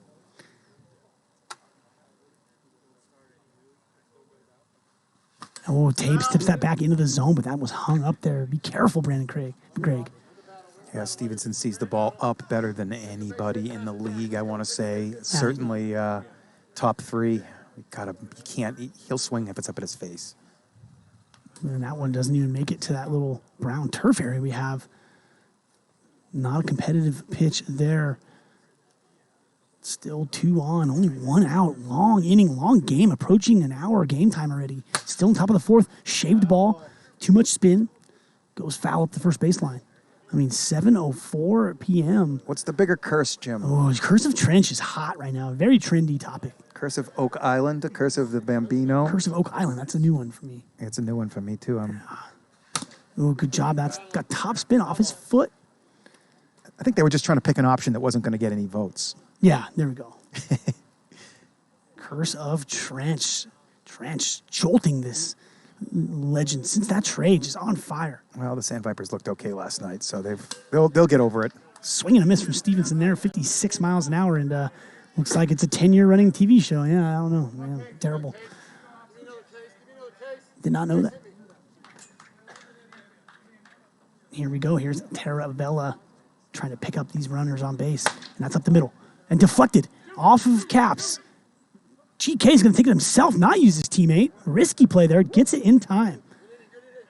I think the little pitch option to Santillanes was the quicker way there. The ball does move faster than the human. Oh, Jesse almost had another one get by him there as the pitcher deflected it back the other direction. And good play by Jesse, actually, because he was diving up the middle, and instead he had to reach his arm back the other way and knock it down, and they needed that out, and now they need some runs. Really, really strange kind of ball game. Slow pace. Bottom of the fourth, already over an hour of game time here. A lot of just quirky plays, a lot of pitching changes, walks, umpire councils. We've certainly had it all here in game one. Legends able to pull away there in the top of the fourth, 7-2. Let's see if the Snappers can bite back here. I'm going to give my first shout of the day to TikTok. TikTok, what are you guys doing? Love that you guys are tuning in. Get to that URL on your screen there over at Twitch. We're all having a great time over here. 450 viewers, mixing it up. Stevenson, his third inning of work here. Gonna miss away to Ryan Murphy. Really spread out pitcher's innings so far. Nobody really getting a ton of work. Swing and a miss there. Slider into the pan. Yeah, innings, Taravella 34, Osgood 28, Stevenson 28. They have split those three up. Pacone's 23. A lot of those were with the Vipers. Sure. Excited to see him get the mount. Screwball jammed him up the first baseline. That gives Corral time to get over there. Fires into the far panel there on the right side. Makes the play for the first out. Nice and balanced, nice and smooth there. He didn't panic. Nice shuffle getting over, using some feet. A little shuffle and throw. Well done. Stealth Stalker, I do remember that. Really fun to call that game 3 last night. Kind of got my walk-off home run call in. It's been a while from last night's affair. Towers and Mayo going back-to-back to end that game. Yeah. I turned it on like a minute before that in my car. I was watching. I saw 3 batters to end it, and whew, what a show. I was begging for something exciting to happen. I just almost fell out of my seat in the booth here. Mayo, 2 bombs in that game, and he pitched those last 4 innings. Oh, what a warrior he is. Grounded easily. Corral also another easy scoop and throw. Yeah, and what a warrior where Brennan Mayo is. I mean, just POW elite. I mean, he's a Hall of Fame candidate in this league. Definitely a Hall of Fame candidate. And here is Mr. Briner. A little fly ball into center in the yard. Easy non-labor inning there for J-Rock. And the Legends are now stamping their approval on this game. And your over 9.5 did get home. You want to touch on that? So Chad Phillips. Over 8.5, yep. Excuse me, 8.5. Excuse me. All over that. What is up, everyone? PLW Nation, hope you're enjoying this first game. What do you guys think is going to happen as far as later in this series? Legends have now seen really all of the Snappers pitchers. I mean, kind of a little bit of a problem for me with how good these guys are at the plate. Boy, this Weber injury is looking a lot bigger than the Snappers wanted to make it out to be. Weber has been a horse. I believe he has played in every single PLW game. I believe he had the Ripken streak go, and he played all 42, 39, and now 21 this season. I could be wrong. He might have missed 1-2 game series back in season 1, but he was a warrior and on the mound in left field and obviously with the bat. So they're going to, and the way that their team is set up, they have guys that are specialists. Like Jesse Capps isn't coming off the bench to replace Weber's bat anytime soon. Right, they're very put together piece by piece, right? Yeah, they only really got a true triple threat guy besides Briner. When you lose a piece, you're chasing around to try and compensate, and it's not going to be easy for the Snappers team already at 7-14 to kind of get a roll going here without Webb. As Sansone steps into the plate to lead off the inning for the Legends, looking to separate here. And looks like Booger's got a little question for us, Chad. Who's the rivals in the league? Me and Loman have touched on this topic a couple times in the booth. I mean, I kind of think the Warbirds and Lightning are rivals a little bit, with your history with the Warbirds. I think Lightning and Warbirds are definite rivals at this point. Yeah, we've met in the playoffs. We had a playoff matchup together. So, yeah, I think, and we're always kind of scrapping there in the relegation now. So, yeah, those games are always intense. What other rivalries do we have? Certainly the Ones and the Vaders Ones with and Vaders, the yes. incident that we had last year, and now they're two of the top teams in the league. Sure, and it's kind of, that's a good storyline. Yep. And maybe Snappers Sandvipers, too. They've got a long history going back. And, I agree with that. I was going to stay kind of Legends Sandvipers now with the trench thing. Could be a little rivalry. As Osgood shoots that center field. Briner under it for the second out, I believe. Kind of missed a strikeout in between answering that question there. Any other rivalries you want to touch on? What about the Bombers? Who's rivals with the Bombers? Tough one. Bombers are kind of rivals with everybody. Yeah. Bombers are tough. Toughest team to officiate in the league, for sure. Oh, yeah. And that one misses it. I think it hit. That did catch. I think that caught a little Beautiful tink on the pitch. outside. Wow, beautiful pitch there from Mr. Legends Sandvipers getting a lot of votes just because of the trench thing there, and it's legit.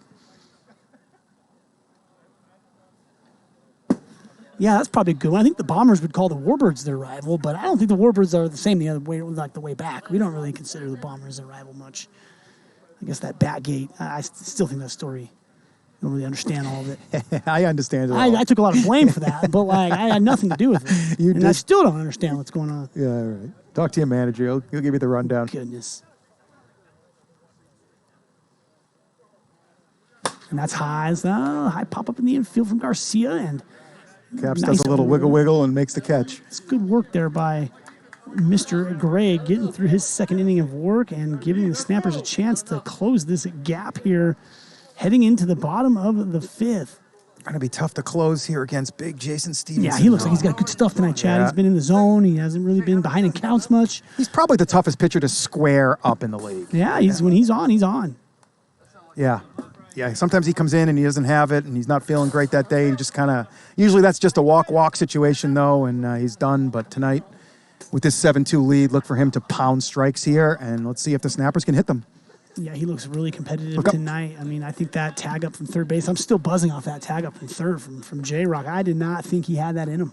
So you see there's a cheat line down there on the third base. If you cross that line, you must go. So Stevenson is always able to take 6 or 7 steps there, 5 steps, whatever it is, and watch. And maybe he did that. Maybe he started to slowly go and realized Harley wasn't really paying attention, and he went because he has the right to pull up after 15 feet there. And that's what you pay Trench the big bucks for, adding that little piece of defense the Legends really needed, you know. Really needed. Yeah, and that's a great play there. Line drive right into him. Smashed by Santillanes to start this 5th inning. And that's going to bring up, looks like... a lefty as Trench runs over the field. It's probably Wilson. It is. Trench is looking to get this thing going here for the Snappers. Running out of outs. And he's... through ball. Can't square it, Jim. You just can't square it. It's just that simple. You can't swing at it because you can't square it. Pacone busy in this 5th inning, and it's almost 2 pitches, 2 outs from Stevenson, just what he would want. And it's going to be Hartley with 2 outs, nobody on. Try to get something going here. Still waiting for that really big comeback this year. I believe that Church is in line for the win. It's not a situation where the team was winning and the starting pitcher didn't get 9 outs to qualify. Shot to center. Taravella, careful out there. That's off Taravella's hands. Him and Osgood. And Osgood's got to know there that Taravella is probably the main fielder and just let him do his thing.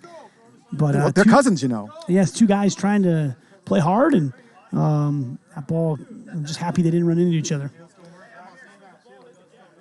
It's only a matter of time before, man, that's got to be careful out here, boys. Could have went another way for sure. Murphy takes strike 2 into the pan. Harley does a nice job getting something going for these Snappers. Let's see if Murphy can keep the train rolling.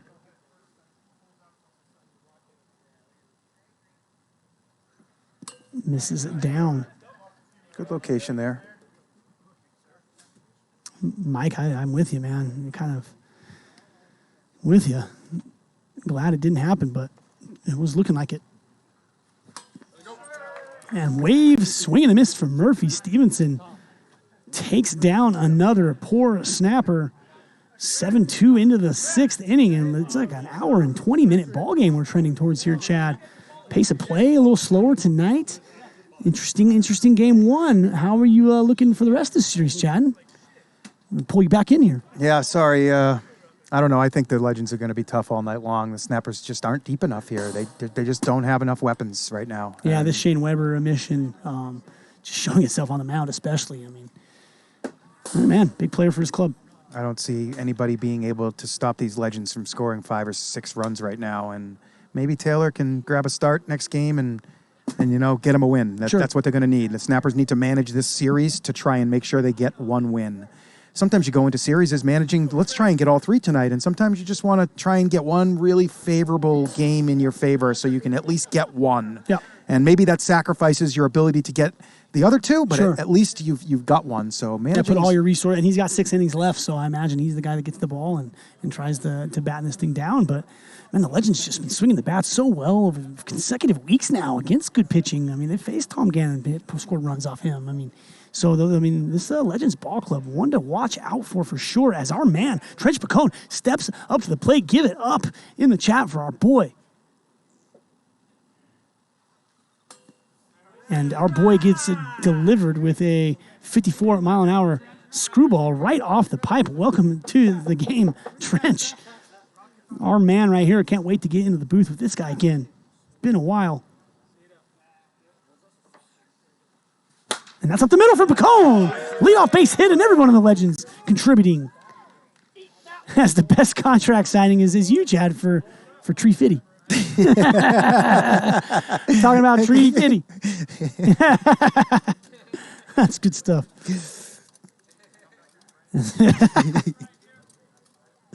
Here's Corral. High fly. This is the game, Jim. Threes. The crowd for Derek Corral. 2-run blast, 9-2 Legends. And the route is on here at the Hideaway. Wow, that's, let's see, Corral's 4th, 5th, and 6th of the year. He's up to 15 RBIs. Jumped that average from 240 up to about 290 right now, and he is on his way to the MVP, Jim. Yeah, I mean... He's chasing you down right now. Maybe he can get on that odds sheet at least. My goodness, Derek Corral putting on a show out here at the Hideaway. PLW performance at its finest. He's going to remember this game for a while. Tough to do. J-Rock swings over the top of that drop ball. Is that thunder right here? Or is that a plane? Yeah, it is getting a little bit dicey out here. I mean, not a ton of cloud cover, but wind is picking up. Ball still flying just fine. And J-Rock. Tough play here for Kelly. that. GK. Good grab. Prides his defense, makes the play ranging to his left. 1 out to go. There's Taravella. He came into the season. He came into the night hitting 300 with a 356 on base. Yeah, he's at times carried this club. I mean, 8 home runs. A different guy steps up for these Legends almost all the time. 19 Taravella rips. goes crazy, and then he kind of has a little tough night. I mean, Sansone and Garcia from the left side can get the matchups, and they can go off at any time. And we're seeing what Corral can do tonight. I mean, this Legends team, I speak highly of them a lot, and they're starting to come around for me. I think I did say there was 2 outs, but I guess there was only 1. Now there's 2 outs. Yeah, 2 outs, a little weak ground ball from Taravella, but job not done for the lefty Brandon Gregg just yet. His 3rd inning of work here. Screwball there.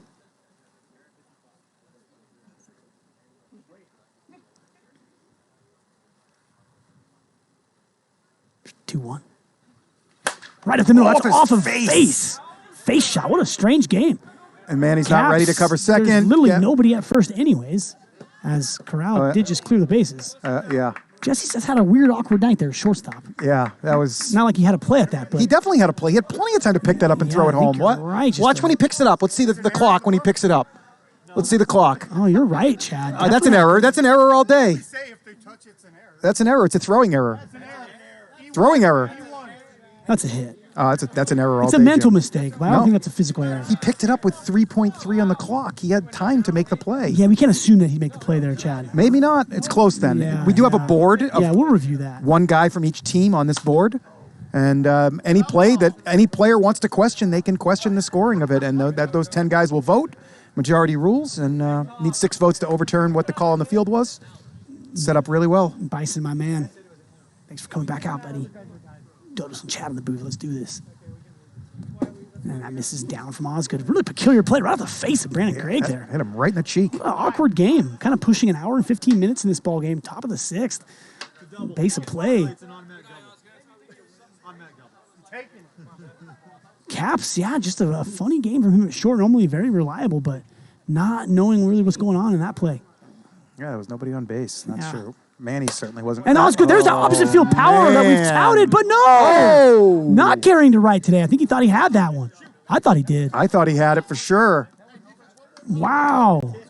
That ball looked like it was squared up. Very good. Very nice swing there from Osgood. That's out of here on a lot of nights. And if the ball's carrying like that, I'm not looking forward to playing tomorrow. No, if it was an error, he doesn't get second base. The only way you get the extra base on the error is if you throw it over or around the backstop. Yes, Anything that bounces short or is turf or out of play or isn't thrown past these lines of tape. You see kind of on the right hand of your screen that tape line there by the PLW bucket and by the dugout. There's it's all marked out of play, and that will get you the extra base. Yeah, anything that stays in the field of play is just the one base error, just the general error. And taped off also to the left by the Legends dugout. So, we got it all dialed in here. I'd like to see, I was thinking the other day, Chad, what if we kind of like, as umpires, started talking about the quirks of the field and stuff with the managers before the game. Kind of like how they do in baseball, right? They meet at home plate and they sit there and go over the because there are a lot of quirks in this field that do need to be discussed sometimes. You're right. The ground rules is very important. Yeah. And anytime a ground rule in Major League Baseball is we have gaps missed, at that left field line. I mean, there's things that do need to be discussed at times. That's when you see ejections, is when ground rules are blown and not known and little quirky things the away team doesn't realize about the park, and seen a lot of kerfuffles over those. Sure. And there's Mr. Gregg to lead things off, gets a good pitch to hit, and that's a high kind of hard line drive that stayed up for Taravella. He thought he had a chance at that. And then it took a right. Tried to go make the play, but it did dart right to him at the end there, and that's a double. And I think Taravella recognized that was kind of staying up and tried to make a play on it instead of block it for a single. And it did dart right to the right at the end. And that brings up Briner. 9-2, bottom 6. Legends looking to close this one out. Jam job there. Briner can't get the barrel of the bat around on that one. Screwball, deadly screwball in on the hands, Chad. Yeah, you just can't swing at his screwball on 0-1. You just got to take it and hope it's a ball. It might have been hot. I didn't see how fast it was. And there's another jamming screwball, just really getting in on these right-handed batters. Just darting to the inside. Nasty stuff from Stevenson, who's been pretty dialed in this series so far, at least in this game. Misses inside. Earth Monsters, I love our primers. Got to give a shout out to that. One free subscription per month with Amazon Prime. More people need to take advantage of that. Earth Monster, my man. Welcome to PLW Nation as Stevenson strikes out. Santiana's looking. I concur.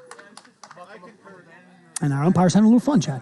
I'm not sure what that was. But Me neither. I think, Chad, that was Tom's signature punch out there, I think, running onto the field.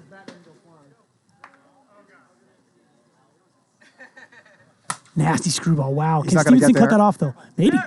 And Gannon right on that cheap line. Love his positioning there from our umpire, Tom Gannon, all over that. And, no one going to argue with him there. And that is the ball game. Game 1 in the books here at the Hideaway. Legends 9, Snappers 2. Legends continuing their fine run of form, Chad. Corral 3 home runs. The entire lineup hitting a little bit. Casey started the game. Was effective. We're going to see him again tonight for sure. Yep. And his walkout does not hurt them now, especially since they got that win. He's got all his innings left. Stevenson untouchable there. I think he threw 4, so he'll have 5 to go tonight, and they're going to go back to him anytime they're in a jam. Yep, Legends moving to 2 games over 500 with that victory. Snappers sliding closer towards that, their 15th loss of the year, down more towards that relegation area. And we'll wrap up Game 1 here. We'll catch you for Game 2 here very shortly.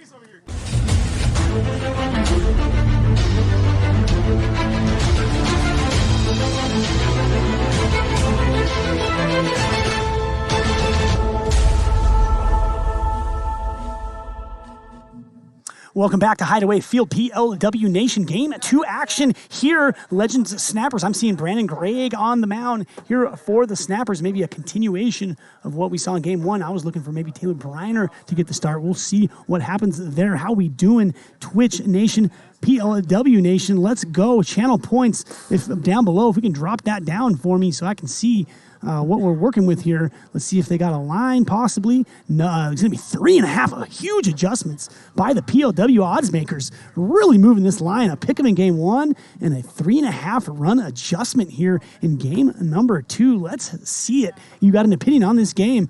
Let's see it in WIFFLE points. Throw it down. Get over here on TikTok. TikTok Nation, look at that URL on your screen, twitch.tv/Premier WIFFLE. Get over here. Get some WIFFLE points for viewing and wager them on this game. Get some points. Those points can be used to redeem things in the merchandise shop.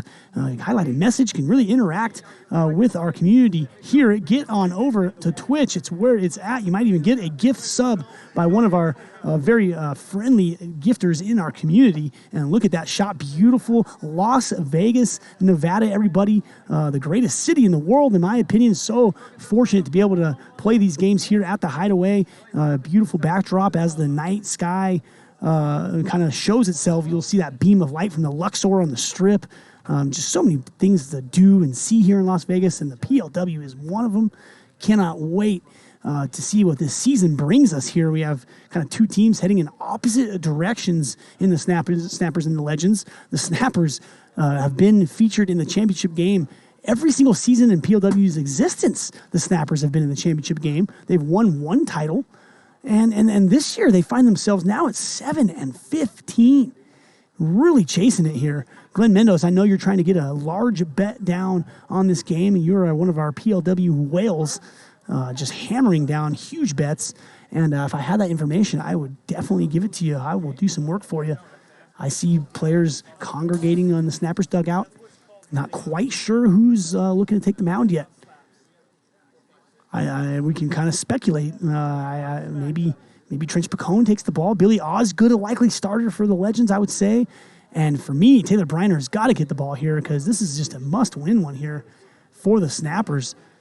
Kind of in jeopardy now of falling to that bottom spot in the table with the Lightning.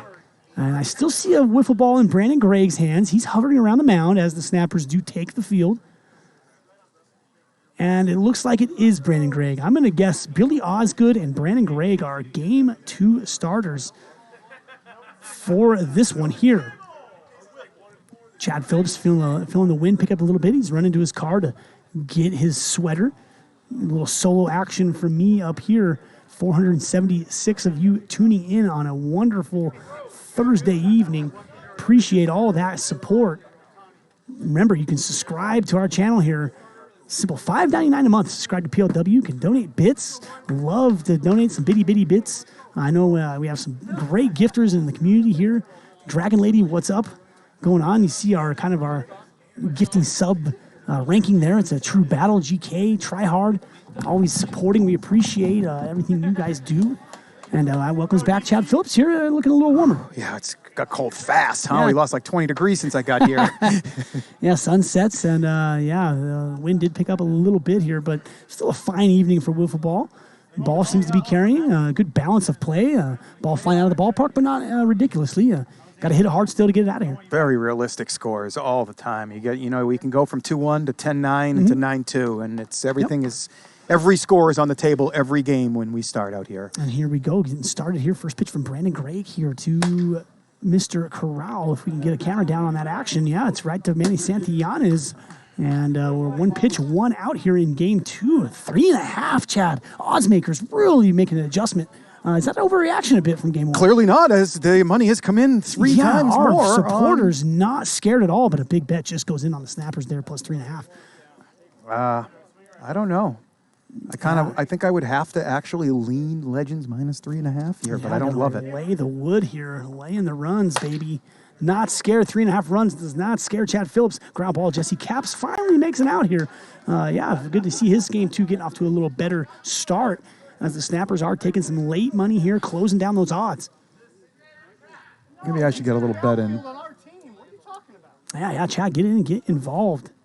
I'll get a little bet in on the Snappers here. It looks like it's plus 120 now, so the odds have squared up here.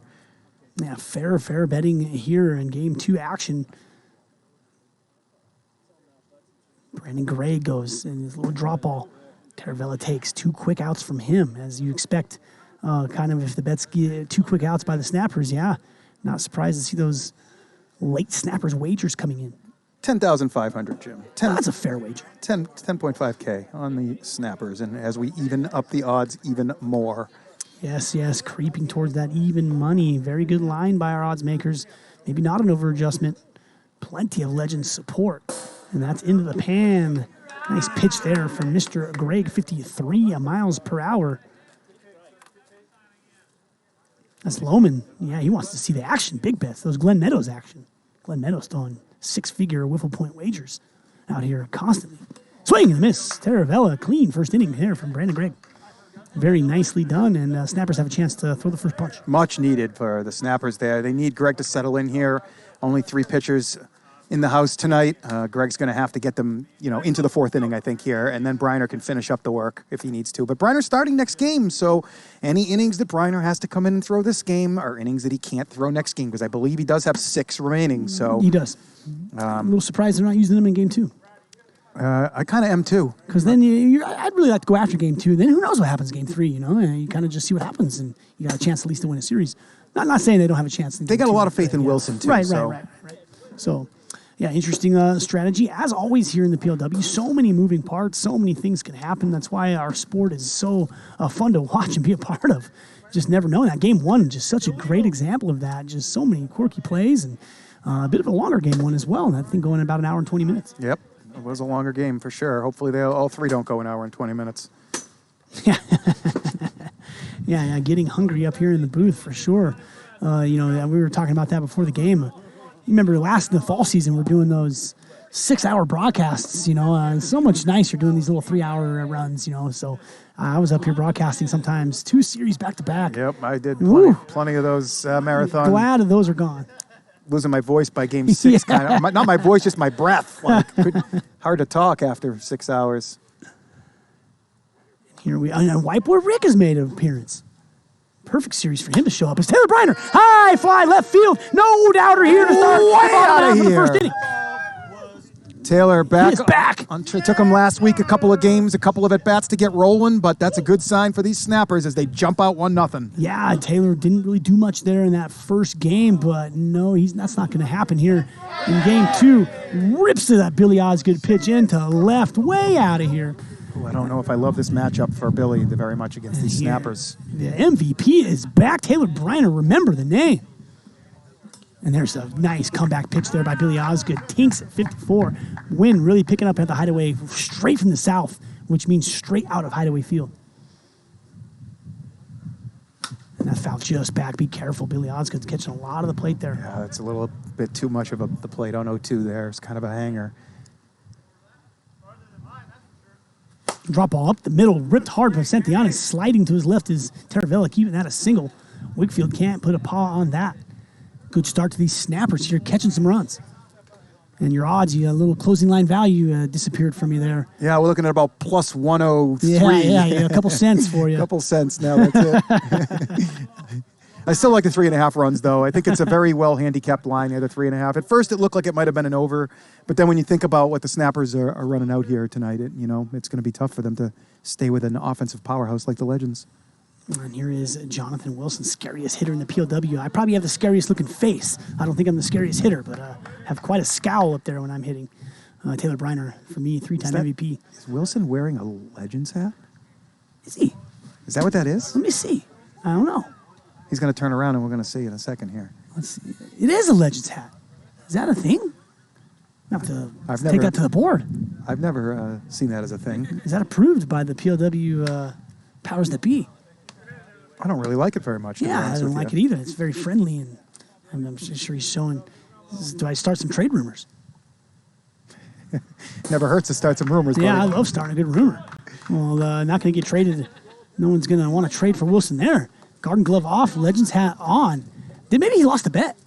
Jim, you're the scariest hitter in PLW right now. I wouldn't vote for you. I don't. Yeah, I mean, the scariest looking hitter is what they're saying. They're saying the scariest, my scowl. I give that dirty face up there. I don't think that's what they're saying. I think they're saying who's the scariest hitter to face, and they're saying it's you. I pick you first on that list for sure. Yeah, well, we'll see. I have a big one tomorrow, and that's ripped up the middle there. Mr. Hartley really finding some form lately. Rips out the middle, and the Snappers continue to bite. First and third. As Manny goes to third. No, Manny always pushing it, just kind of casually round in second base. That ball definitely on the left side. Maybe nobody will notice. Back to a season 1 flashback there. Yeah. We're all over that now, though. And trying to get away with what he can. Not on this crew. Brandon Gregg, big spot here. Huge for the snappers. The way the Legend's been hitting, obviously one's not going to do it. These are the spots you really got to cash in, so who's Chad. in the 6 hole this game? Because this is the 5 hole right now. And that's popped up easily. Looks like it's GK. Much to the delight of Billy Osgood there. 2 outs with, well, let's just call it what it is. GK hasn't had a quick start to his PLW hitting career. I believe under the 100 line coming in. Swing and a miss. High ball there behind in the count. Let's see if they can extend with an unlikely hit from Greg Kelly here, but no, 53 into the pan. And easy money there for Billy Osgood. A solo home run from Taylor Briner. Impressive, towering fly ball, Chad. Good to have him back. Yeah, you can see. When he's right, it's easy. He's the scariest hitter. Yeah, 100%. He is definitely the scary hitter to face there. I have a plan against Jim. When I face Jim, I have a plan. It may be not the best plan, but it's been somewhat effective for me over the seasons. Against Taylor, I don't know what to do. Against Leday, I have absolutely no idea what to do. Yeah, Leday's... You got to try and pick that outside bar against Leday as a right-handed pitcher and hope to get away with it. But the problem with that is that you're not defended properly when he does put it in play. As you know, he's looking at maybe a shortstop and a left fielder, but still it's just not enough to stop him. So you got to hope Leday hits it into your defense. But Leday is the best hitter in this league. Taking away power, just the best average Tony Gwynn-like hitter in this league. Yeah, he has the career stats to prove it for sure. Definitely a mid-400s career hitter. That's very impressive. Here is Nick Sansone, another very good hitter. 1-0. The underdog kind of taking the lead here. Very, very evenly bet game. Good to see that. We have a good one here. And I think Lohman is running our polls here. Chad has a plan versus Dodos. Chad always speaking through the lenses of Chad for sure.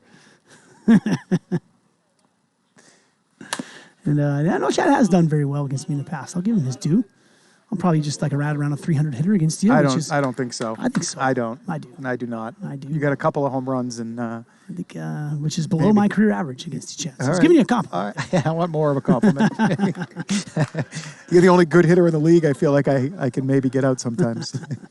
The other ones, I just throw the ball to Jake and hope he can do it. No, but besides this current poll, we will keep our action here on the field here as this leadoff strikeout by Brandon Gregg, trying to give his Snappers team a chance to extend. Underdog jumping out in front in game 2. Mr. Osgood looking to get a piece of this one. Had a nice swing in his last at-bat of game 1. Misses down, good eye. Yeah, I mean, Chad, you get a lot of good hitters out. Glenn Meadows, good point. Did very well on Monday night. Good to see. A lot of good hitters in that one's lineup. Osgood takes there, 3-1. Gregg cannot afford to walk out on this one. Off to a good leadoff strikeout. Needs to keep that going. Big pitch here. And whoa. Spike ball. Osgood psych him out there. Is that a psych out? I don't know what that was. I guess maybe he didn't. I think it worked. He has the same type of problem Devlin Daniel has occasionally in spiking that ball, just holding it a little too long. And, he's snapping off that screwball. So if he doesn't get it at the right height, it just ends up, falling right to the ground. I think that was a basketball psych out there by Osgood, jumping up in the box, stomping his foot. And misses the Garcia pretty badly. Gregg, take a deep breath here, find it again. Dangerous hitter at the plate. And Gregg's last 3 pitches have not been close here. This is kind of what Gregg does. It looks like he's in form, looks like he's feeling it, and then it kind of falls off the table. Let's see if he can find it again. And that's shot. Nice play, GK. Right back to Gregg, who's going to just force it to Jesse Capps. Out at second base. GK doing what he does. Cat-like reflexes over there. Just hits it right back where it needs to go. Out number 1 of this inning. Out number 2 of this inning, excuse me. Big out there for Gregg. The darlings of the PLW. That's a good list there. Except take the lightning out of there.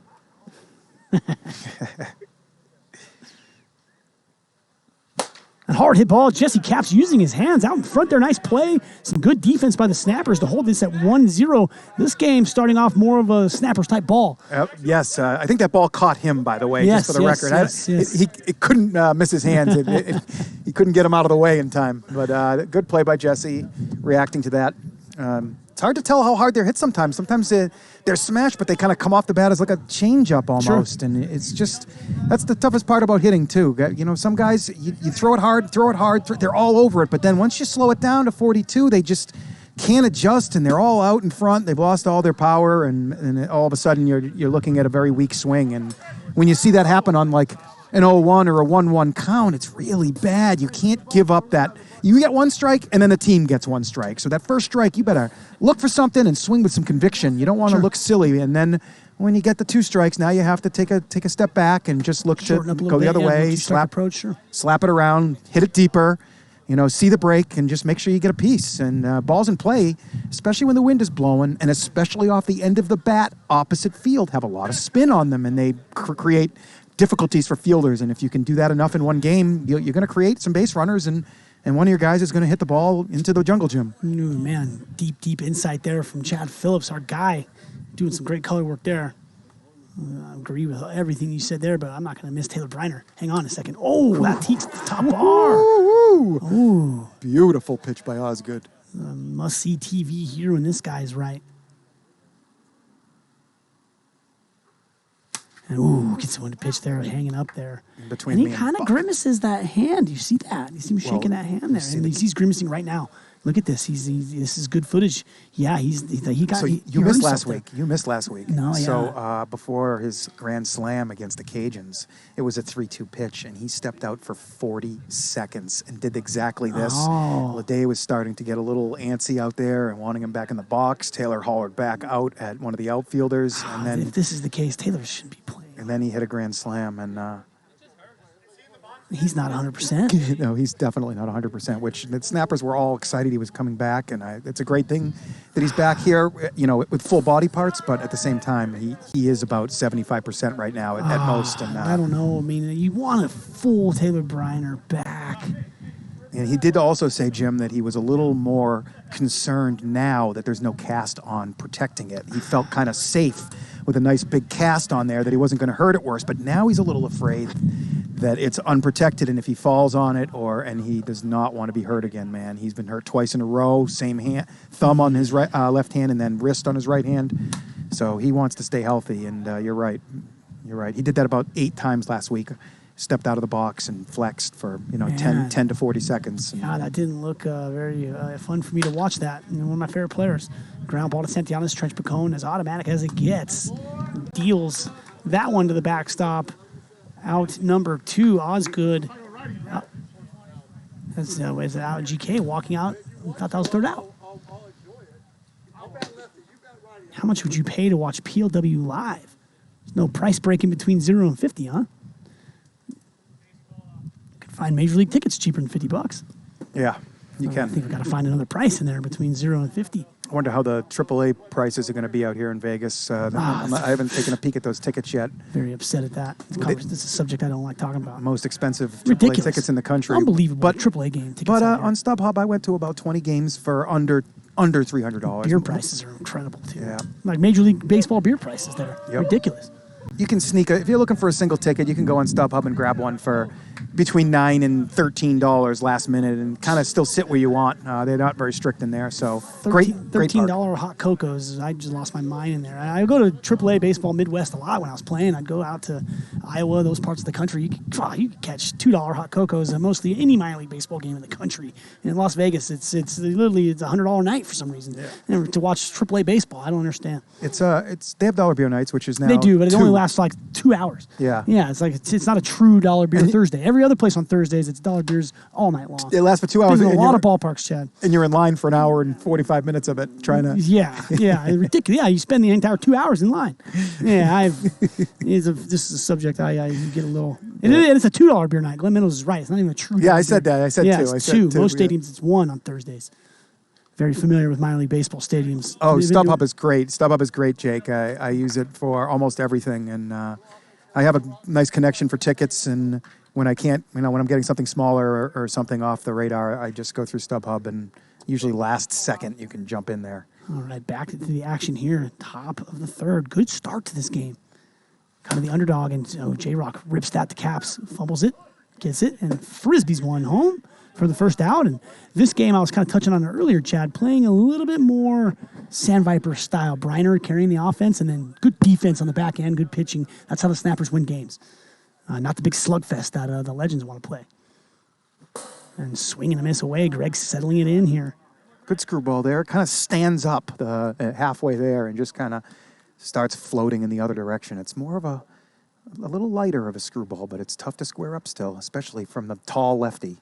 And that's in there, 52. Never a chance for Taravella. And Tom Gannon running onto the field to do his little strikeout thing. How do you feel about him crossing those lines to punch out a player? Yeah, it's all good. As long as he does it quick. I like it. Got to add some fun for himself, umpiring all Yeah, night you do. long. It is. You do have to keep it entertaining. Here's Sansone, lefty-lefty matchup. Inside, Sansone turning on that one, a little out in front.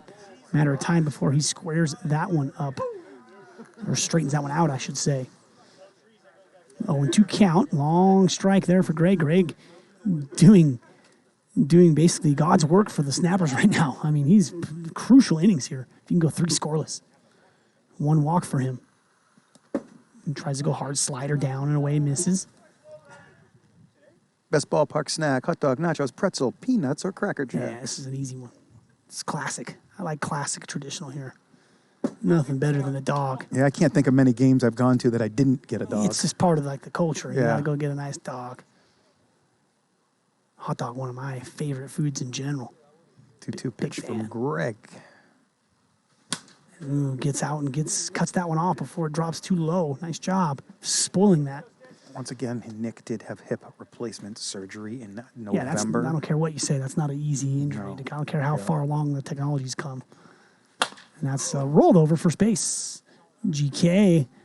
Whoa, I think he kind of slipped out of his hand a little bit Almost there. wide, almost Yeah. low, but it catches that bottom right-hand corner of that right panel. As you can see it coming in here. Yeah, he's told me. Ooh, that was close. He said his arm wasn't feeling good before the game. All right, so that rules him out as their 4th pitcher then. Yeah. So it is Jesse Caps. There's no other guy if they have to. They're looking okay now, though. Game 1 was the problem. Now they got Briner for 6 next game, and Greg's looking good right now. Wilson still has some innings left, so getting to that 4th pitcher looks like it won't happen tonight unless the Legends can really start working some more walks and causing some havoc. And it's 1-0 right now, though. Snappers ball game. Great ball game, 1-0 kind of rock fight here, and the Snappers get a chance to extend. Both pitchers throwing strikes, getting some weak contact, and defenses have come through when the contact has been hard. So both, the first game was 9-2, but a much closer game than that. The game was 3-2 for most of the first half of that. Legends pulling away. The Stevenson sack fly. Right, that was great. That was great. Grabbed all the momentum. Yeah, that was great. Cody Reynolds, Dodger Dog, is a must every time. Oh. If you guys missed it in game 1, it know was about that. 2-2 in the 4th, and a fly ball, a hard line drive out to Harley at the right field wall, and big Jason Stevenson came and tagged up and just beat the relay throw from Briner to the plate and gave him a 3-2 lead, and they went on from there. Here we go. Bottom of the 3rd action. Hartley has put on, been a nice little addition in this 4-hole for the Snappers, putting the ball in play hard. Misses it, waves at that one away. And that'll be, he's walking towards first base, but he struck out, kind of taking the long way back to the dugout is Hartley. And it'll be Mr. Gregg up to the plate. Down and in from Osgood. Osgood doing a good job keeping the Snappers at bay. Only a matter of time before this Legends offense kicks into gear. Slider into the pan, 51 miles an hour.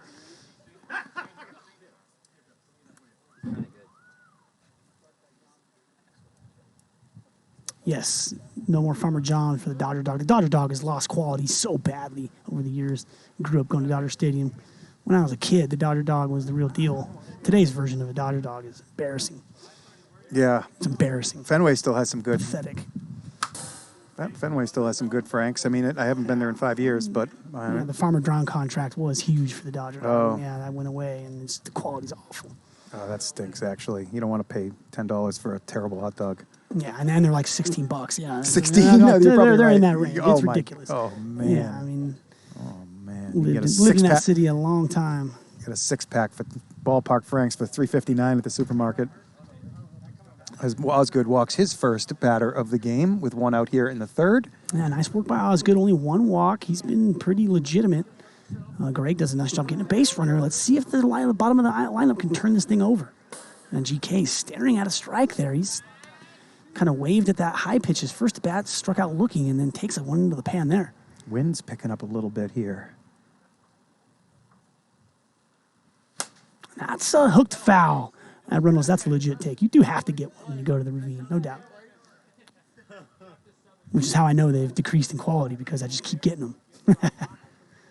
Back to GK here. Big spot. 0-2. 1 out. Spoils one. Osgood doesn't really have a good put-away pitch. He's effective with most of his pitches, but he doesn't really have something he can go to for the strikeout. And that's a ground ball in play. Picone fields it, gets it to second base. Corral pulls that one. Arm a little ahead of his body there, Chad. Yep, it's all about rhythm. It's all about your timing out here. And he started moving a little before he caught it at second base, it looked like. Yep. And he kind of got ahead of himself a little. Yep, absolutely. And it took him a little longer to get that grip maybe than he wanted. And Sure. by the time he was already kind of in his motion. Ooh. Not a double play, though. And hearing some strange winds. Yeah, things picking up here. Yeah, By the way, blowing definitely. straight out center field. Is that what it's doing right now? Uh-oh, look out here. And that's, backspin ball going to come right back to Taylor Briner. Fouled away. Oh, Jim, this is a home run waiting to happen right here. Yeah, if he can find that, he's still grimacing and squeezing that hand. I don't care what he did with the grand slam last week. I just don't like seeing that out of Taylor Briner. That concerns me. Want to see Taylor Briner out here 100% healthy. That's key. A ripped foul. Off the side fence, if you guys didn't see that there. Once it hits that side fence, a batted ball, it's out of play. A thrown ball, though, hitting that side fence is not out of play. And nice change. It took a little off. That 50. one, Briner swing and a miss. Osgood keeping his team in this game. Yeah, beautiful job by Billy there. And Legends look to get their bats going right now against Brandon Gregg. They saw him last game for a couple of innings. His fourth inning this game, so they know what he has now, and look for a couple of these Legends guys to start hitting. I would consider going to Briner right now, but again, in game one, they hit Briner around a little bit. They did. Briner's been complaining about, not complaining, but mentioning that this season it's not like he's getting beat by rockets off the wall and home runs. It's just they've just been feasting singles in holes on him all season long, just grounders up the middle and grounders 5-6 hole, and a little bit of Saw the Cajuns did that to him the other night. Yeah, he gave up that 6 spot in the first inning without giving up a home run a month ago too, and it was just pop, pop, pop, pop all over the yard, just playing some bingo and keeping the ball in play. That's how you win out here. You don't need the biggest, strongest guys all the time to have a rally, and it's helpful to have that big, strong guy clean that rally up for you. So he's suggesting he's maybe the victim of some unfortunate sequencing, maybe. Some BABIP and some sequencing, absolutely. Sequencing is a very complicated aspect of baseball. It's really hard to explain. Yep. But it sure is a little bit of that, and again, just the high BABIP that he's giving up on the mound. Interesting stuff. Here's Greg back out for the top of the fourth. I believe his 6th inning on the night. 9 innings maximum for a pitcher. 2 walks in any one game, and you're done pitching. Yeah, I got Greg. I got Greg at 8. 8? Oh, you might be right. Yeah, he's getting close. No, 7. Excuse me. 7. Okay, yes. 7, not Yeah, 6. He's getting close. So he threw 3 in the first, and this is his 4th inning here in the second game. I got Wilson at 2, Briner at 3, and him at 7. So you know what that does bring up a little bit for game 3 is then they'll only have 2 available pitchers. So if they each walk out, then they're going to have to go to caps because Greg will be done. So just getting Greg out of there after this inning to save him for next game because of how thin they are tonight. Yeah, the plan is definitely to go with 3 pitchers for the Snappers tonight. I don't think a 4th is even on their mind at the moment. But if Brandon Gregg throws a shutout here, they're down to 2. And they're going to keep Greg out there. I think they're going to take the shutout and just. I don't blame them at all, yeah. of course, especially with the accuracy of Taylor Briner out there starting next game, and he's already walked out once tonight. Very unlikely he does so again. Here's Alex Garcia, lefty matchup here. He shaves that one on the left side. Briner giving it chase, easy play for him. 2 away. Brandon Gregg, 1 out away through 4 shutout. What an appearance so far from Brandon Gregg, getting it done. And the Legends, a little step back in this game, too, after kind of rolling game 1. Still looking for their first run. And that's just missed from Corral. GK under that. And a very easy inning there. Strolling through the park kind of inning for Mr. Brandon Gregg. And it's up to Billy Osgood to keep them at bay. 1-0. Good one here at the Hideaway. Great low-scoring game here. We saw that 9-2 game by the Legends, and now all of a sudden, Gregg has the answers, quieted their bats down through 4 innings. Billy Osgood back out to the mound here, trying to keep his team in the game. I would consider getting Osgood off the mound as well at this point and going back to somebody keeping this. I don't hate putting Jason right back out there now. And yeah, he kept those guys at bay pretty good. But he might be starting next game, Stevenson. Who else? Oh, Trench is probably going to start game 3, actually, so I'm wrong. They are so deep. That's why their staff is so deep that they can go get Jason Stevenson right now. And he has 5 innings left, I believe. And I would put him right back out there and say, hey, let's keep us in this game. But they won't have to throw the bottom of the 6th here if they lose. So it would be just the 4th and the 5th Jason would be throwing. Might be Santana's first pitch, ground ball, shortstop. Wickfield bobbles, gathers, shuffles, fires. 4-6 for the out. And made a bit of a meal about that one, but gets it done. Buck Burner, Tom Gannon, Alex Fernandez. Nice. You caught it that time. Our 3 umpiring crews that noticed I had to say his name slowly so I could adjust and get the right last name.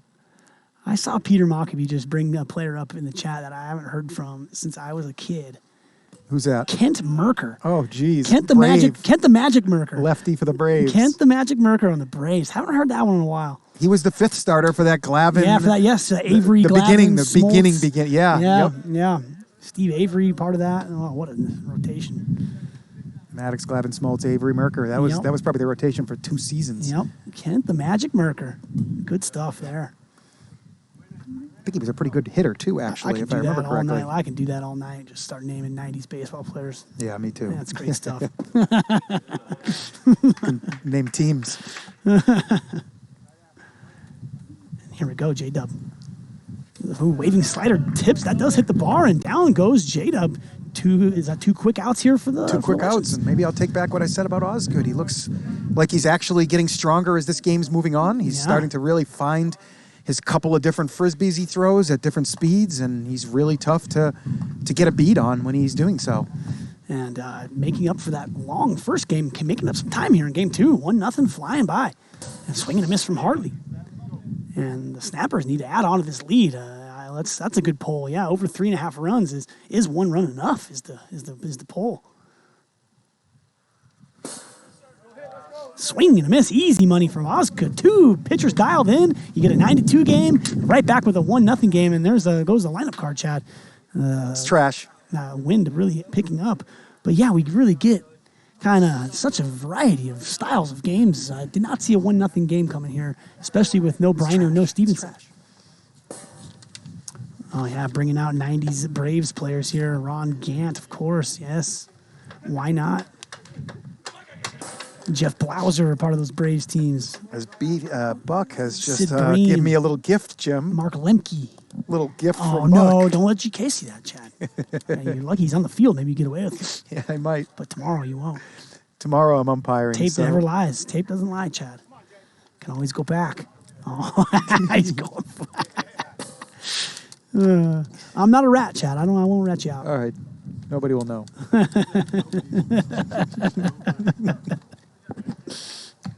Otis Nixon, good call. John Rocker, I don't know if he qualifies. Not old enough. 90s Braves. Misses it down. J-Rock in good form tonight. Brandon Gregg, this game getting very, very interesting here, top of the 5th. Snappers backers rejoicing. Plus 3.5. Rocking chair game for Snappers backers. I'm pretty sure that's Thunder I'm hearing. Yeah, I'm kind of hard to tell. I don't know if it's going through my headphones or...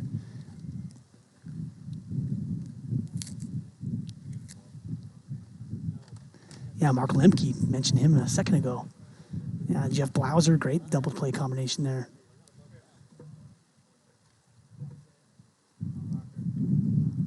And that's shaved. A lot of spin. Good play by easy. Greg. It's like a cat off the mound. Well done. Greg is the leadoff batter, the ever important leadoff batter. Made an adjustment the first time back earlier in the game. He didn't get to that ball fast enough, and it ended up going foul on him. This time, he's able to corral it quicker, and while it's still within the confines of the foul lines. Sure. It brings up Taravella. Look for him to get started. Haven't had a home run out of Taravella yet, one of our lead leaders coming in.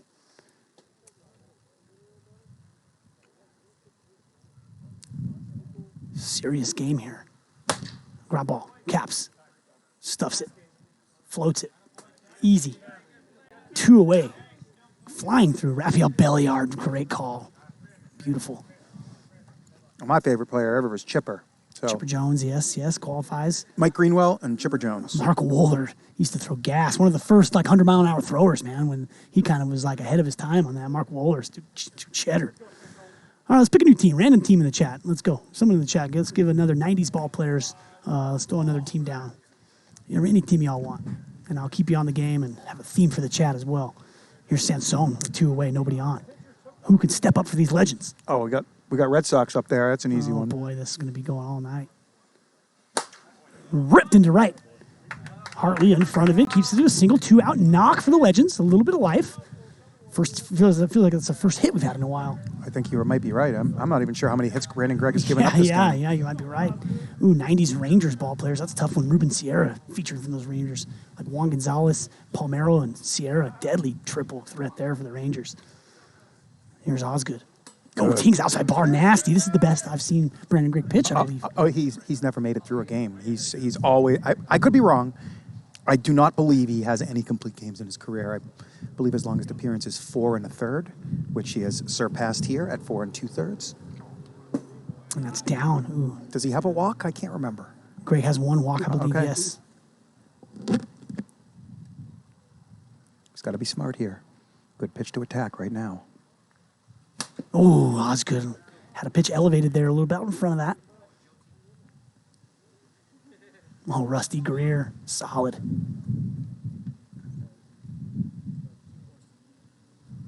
And that misses away. Gregg enticing to the hitter. Easy inning again. 1 hit for the Legends, but that is all they'll get, and they're down to 3 outs away. Snappers playing a game much more to their tempo here. 1-0, and they're going to try to seal this thing off. Brandon Gregg stepping up big time. Impressive. Yep, five innings. Like I said, I don't believe he's ever done that before, and it's good to see. He's got a shutout going here. Shutouts aren't easy to come by here in PLW right now.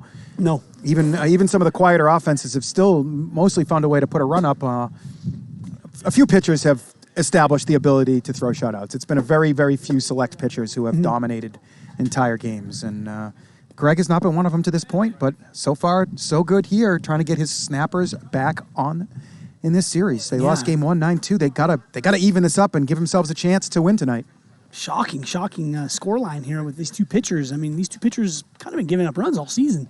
1-0, not the outcome I was expecting at all, but beautiful part of PLW is that randomness that we do get. So on full display here, been right at 450 to 575 viewers all night long. Appreciate that. Interactive in our polls, interactive in our chats, and you got ourselves a good one here. Ooh, and that one just held back there. Gregg looking to help himself out here. Oh, the 90s baseball theme. Full steam ahead. Danny Tartable, love that. Was he a Yankee in the 90s? I don't know, the Yankees downswing. And that's rip 5-6 hole. Gregg does help himself out with a base hit. Looks for an insurance run. That's a big insurance run. Hey, this isn't a bad spot for a bunt, Jim. An actual bunt right here. You want to see a sack bunt here? I've never seen one. I don't square think around and actually lay it down, huh? I don't hate it. Yeah, I mean, you have his numbers in front of you.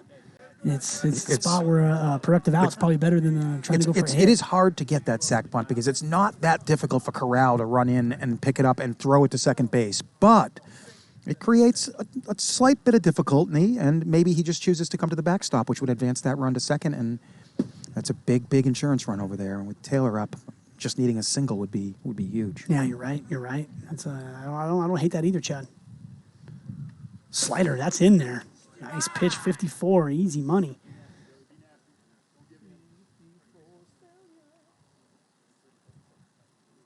Ooh, 90s Mariners. That'd be a fun one.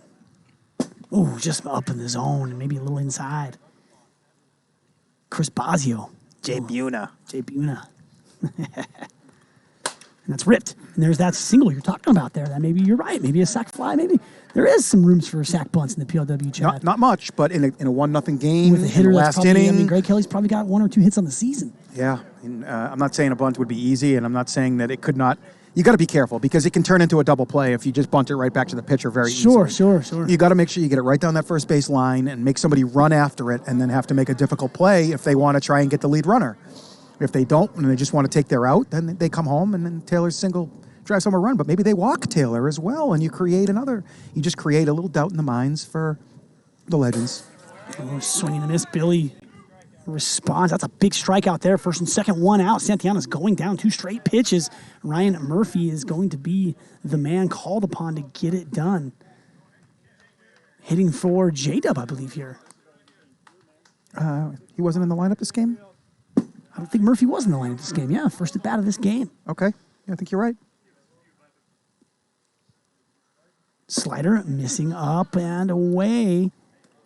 Was he hitting for J-Dub or Harley? Harley's hitting 4th tonight, and he has a bat in his hand, so this is for J-Dub. All right.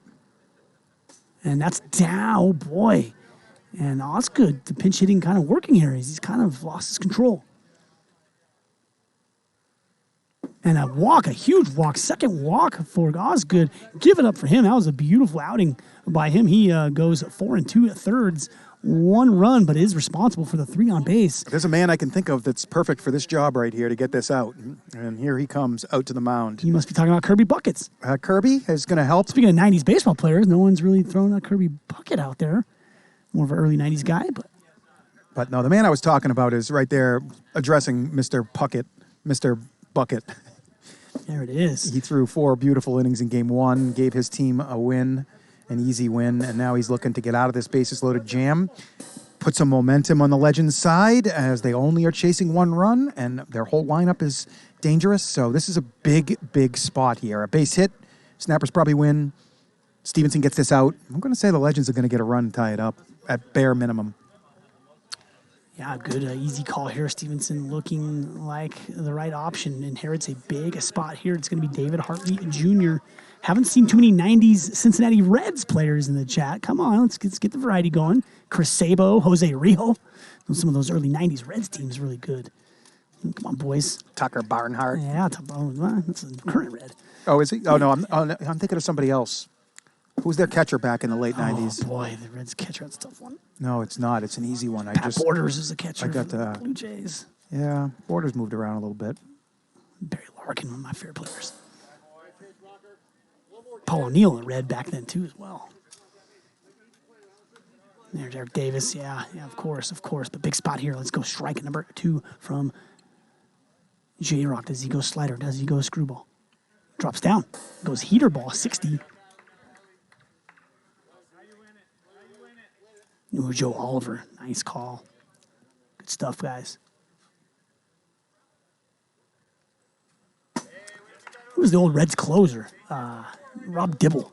Guys used to throw gas. They got Dibble, Charlton, and Myers, the nasty boys, the 3 nasty boys. Dibble, Charlton, and Myers.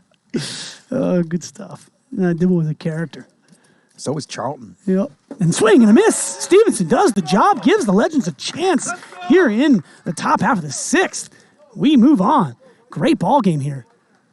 As I think, Hartley's just chucking a ball out to left field out of some frustration. Wanted to come through for his team there, but Snappers do threaten, but come away empty-handed. As we got, there's Carol's in the house supporting Trench. Look at that. Good to see her around. Oh, boy, good closer. It's going to be Brandon Gray going for his first career POW shutout. Really good stuff here going on, chat. He's got 1 walk, so he's going to have to throw strikes, and Legends are going to be looking for a quick base runner here. If Greg gets in any trouble, I'm sure Taylor will grab the ball and take care of business. Sidekick. That's what we're talking about right there. Yeah, Pinella was the manager of those Reds teams too. Pinella, yeah, oh yeah. Pinella was a crazy team. That must have been crazy clubhouse. Good stuff. And it's Hal Morris, did we say Hal Morris? Good call. Yeah, Hal Morris. Chris Sabo. He was buddies with Pinella. Hal That's why Morris, I remember. Great call. Beautiful. He was kind of like a bench coach almost. They used to sit next to each other on the bench all the time and chat. Here's Garcia leading off the 6th. Good game here, 1-0.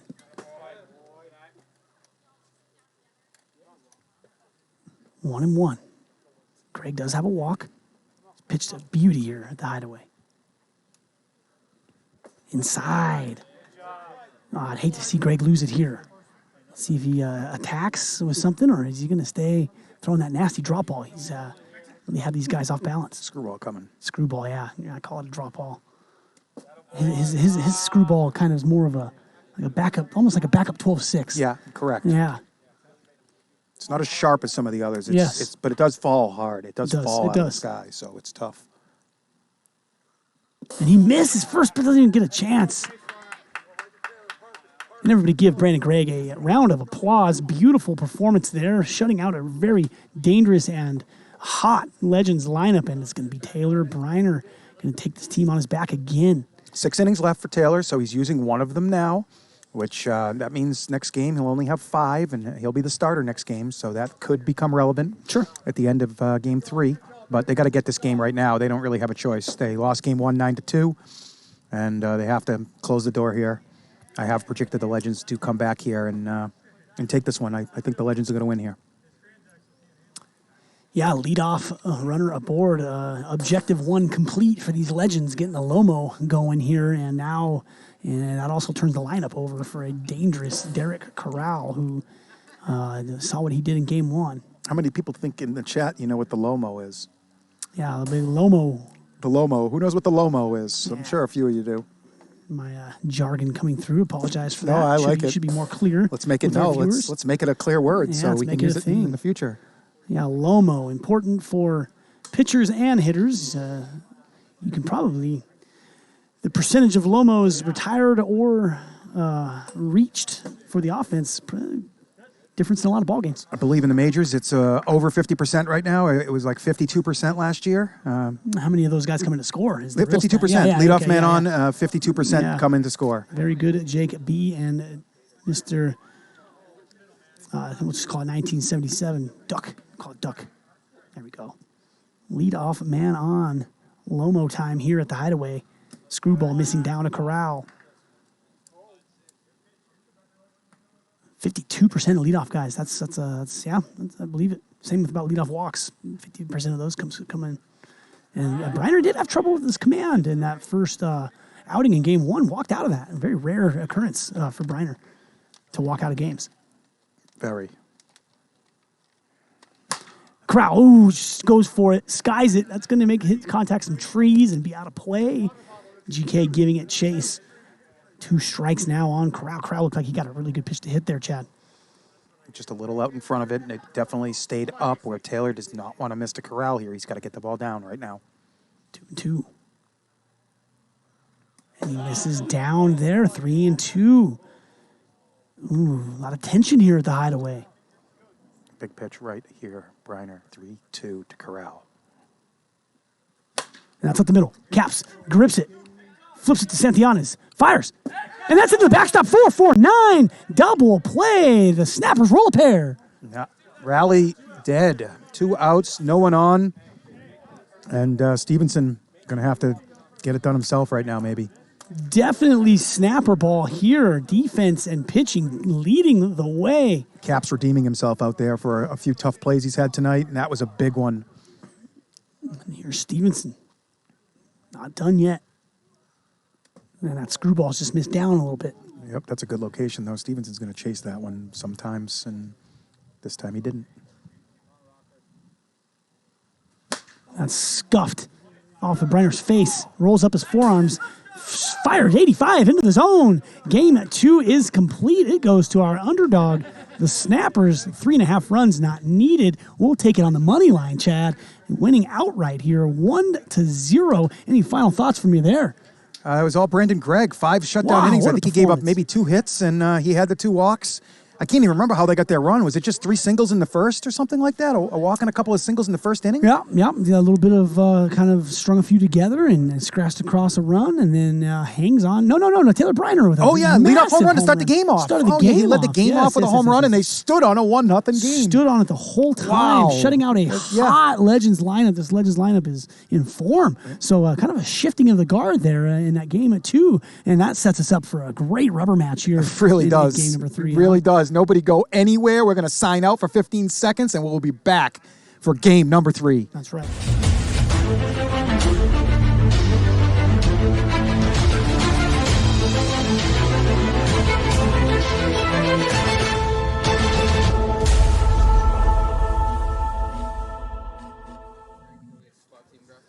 Back here at the Hideaway, game 3, rubber match time here. Not a good time to turn off that dial. Stay dialed into that Twitch stream. We got a good one for you here. Snappers Legends going to square off again, and it's our friend Caro making her way up to the booth. What's up? Here, back from a nice vacation, I think. Yes. I've been watching the game. Weather a little warmer for you now? A little bit. It's kind of cold, but What kind of intel do you have? Who's starting game 3 for the Legends? Do you know down there? Did you catch any wind of that? I don't know. And if I did, I would not give out that information. I think it's Trench. You know what? I actually think you're right. Well, I think it's okay to give out that information, Kara. Everybody wants to know who's pitching this game. It's like not a secret. No, I think he is. I think I heard him saying that he was. So yes. Good. Yeah, I you're. just wanted to come say hi. But I missed you guys. I missed you too. Always welcome in the booth with us. So great for you to make your at least first appearance when I've been in the booth. I haven't seen you out much this season. I know. It's been cold. And I do the Legends every Wednesday for their home series. Haven't seen you. I've been gone. You know what? I will be here every Wednesday from now on. How do you feel about the Trench trade? You know, I was a little upsetting, but clearly they made a mistake. Yeah. They've been losing. Good. Good. Trench curse. And the Legends have been winning. And the Legends have been winning. Absolutely. Exactly. Let's hope that it stays that way. 8-3 since the trade right now, and Trench has a chance to maybe decide his own fate here in game number 3 and extend that to 9-3. That's right. Well, we're going to get after it here. I see Taylor Briner with wiffle balls in hand. Briner Picone, heavyweight matchup here. Yeah, love that. Get the points in. Caro, thanks for coming up. Always good to see her killing it up here in the booth, making us look a lot better, Chad. So we need all the help we can get as we will get on to game 3. Legends minus 2.5, so not a big adjustment from that 1-0 win. And I think some of our odds makers thinking that shutout of the Legends is more of an anomaly and expect these bats to wake up a little bit. Well, they're going to have to do it against the reigning Cy Young Award winner. He finished 3rd in the Cy Young voting in the summer, 2nd in the Cy Young voting in the spring, and probably the Cy Young Award winner for the 3 seasons combined. So I think laying 2.5 runs in right now is suicide in this game. You can't do it. If you lay in 2.5, you're making a mistake. Except the odd. What about a plus 290 here that you're looking at? I mean, yeah, getting some good price to lay those runs. So at least you're not getting. Usually when you lay runs in this format we have here, you're laying odds. So. Yeah, it's like 240, and if I throw a $30,000 bet in there, it's going to be 190 real fast. And how about Caro? A little bit of shots fired there by Caro. Yeah, kind of. I didn't expect it from her. Yeah, great question. You put her on the spot there. She had to come up with a genuine answer. Commit, right? Yeah, made her commit. You made her. She's the one that wanted to walk up here. You got to get her while she's here. An upsetting trade. Oh, interesting. You think Trench has cried himself to sleep in her arms a couple of times? Some serious pillow talk going on there. Yeah. You just got to slap Trench a couple times. Get over it. Get over it. Yeah, go play. You're ball. a legend. Go play ball. You're still in the league. As a good one coming up here, and we got to talk about Shane Weber a little bit, right? Absolutely. Should we gear into that now? There it is. There's the picture. There is the Shane Weber, probably all hopped up on painkillers. Yeah, he said he was really loopy in that picture. So yeah, it's a sweet little split shot we have here anyway. Yeah. Shout out to old Shane Weber. May everybody wish him well. Coming right off of ACL surgery, MCL surgery, and patellar. All 3, right? Yeah. So I think that'll be the rest of the season for Shane Weber, but looking forward to him getting healthy very soon. Here's Corral. Shot right at the middle. Caps. Similar play to that double play ball. Flips it. Easy money. He's recovered well since game 1. Yes. I think the 3 injuries to his knee balanced itself out, so he was able to to work it. If he just had one ACL tear, he probably would have been done. But the other, right. No, I'm just making it up. He's a done. trooper, man. I don't want to see him back out here this year. He needs to get healthy. Yeah. Along with his buddy Taylor, I want to see him get healthy. It's your number one. You don't have much in life without your health, Chad. No, you're not lying, man. And then now I'm into my 40s. Like, I really bless my health the most in life. That's and right. Try and take care of myself. And up the middle again, GK and Jesse busy as a tandem there. Floating ball, easy play. Snapper's getting a little bit of momentum here. You see how Jesse was a little bit deeper in the hole there? And what did he do for an adjustment? He threw the ball a little bit higher so it could float in a little bit more. Yeah, he throws that good floating riser in there that kind of just floats and stays elevated. Never going to dive down into the turf. And Taravella looking to get his series going. Homerless so far tonight. I use that same approach from the infield as well. I throw the riser home, and when it's really windy out, it's dangerous, though. Because sure. And the wind, when it blows from the south, blowing out into the field. Yeah, the ball just takes off up in the air, and it's really tricky. A ton of times. Sure. And here's Briner looking to get through his first inning. Legends, kind of cruising through those 10 games, 1-8 out of 10. And now get shut out, and do you start pressing a little bit? This is kind of how streaks of bad form come along. And so, and that tanks 3-1. Briner facing a little bit more 3-ball counts than normal. I think Briner knows that he needs to be a little more, maybe throwing too many strikes in years past, and hitters are kind of on him. And he's kind of been in more 3-ball counts. I think his walks are a little bit up this year. You tip that into the zone, and we stay at 3-2. Yeah, big pitch here. Don't want to get a walk on your record too early. And that's a topped ball. Briner wants to get that fair for sure, and he does that. Retires the side, up, 3 down. Snappers get to go throw another punch. As we have WIFFLE points coming in, Chad. It looks like the Snappers are the chosen squad here, and getting about plus 170. 70, yeah, tough to 165. do that one exactly, but I say you're about right. And it's our man. Get the camera on. Trench Pacone. Get the viewership up. TikTok, you're looking at a broadcast colleague, former Sand Vipers extraordinaire, now a legend, key cog.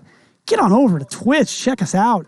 Chat's going to be popping for this one. Trench is our boy. Everyone loves Trench. Get on over. Be a part of it on Twitch, the best Twitch community on the server for sure.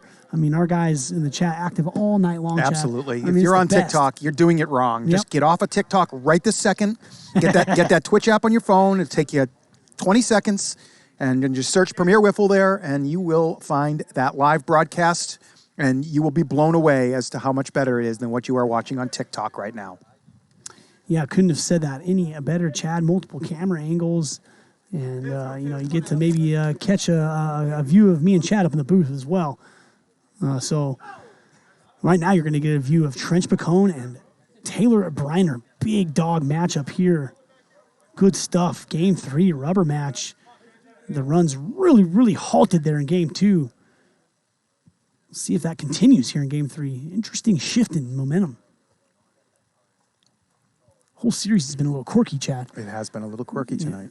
And there's that vegan vaporizer, and never close to the zone there.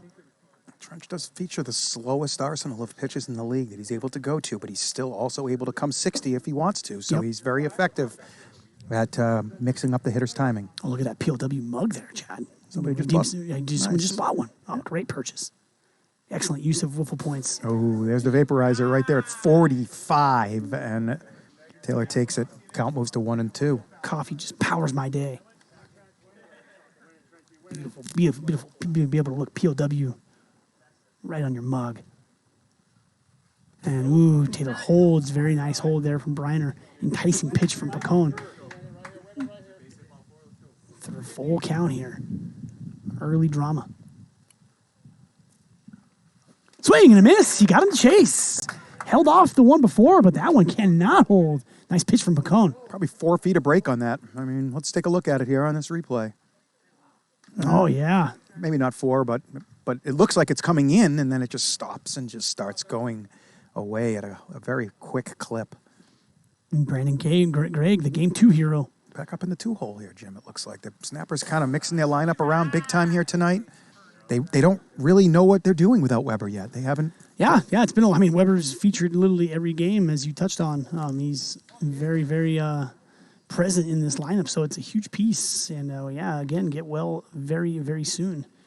Greg a single in his last at bat in game 2, and he's going to take 2 sliders, one for like 46 into the zone, speeds it up to 54 in the zone. Never a chance for Brandon Gregg there.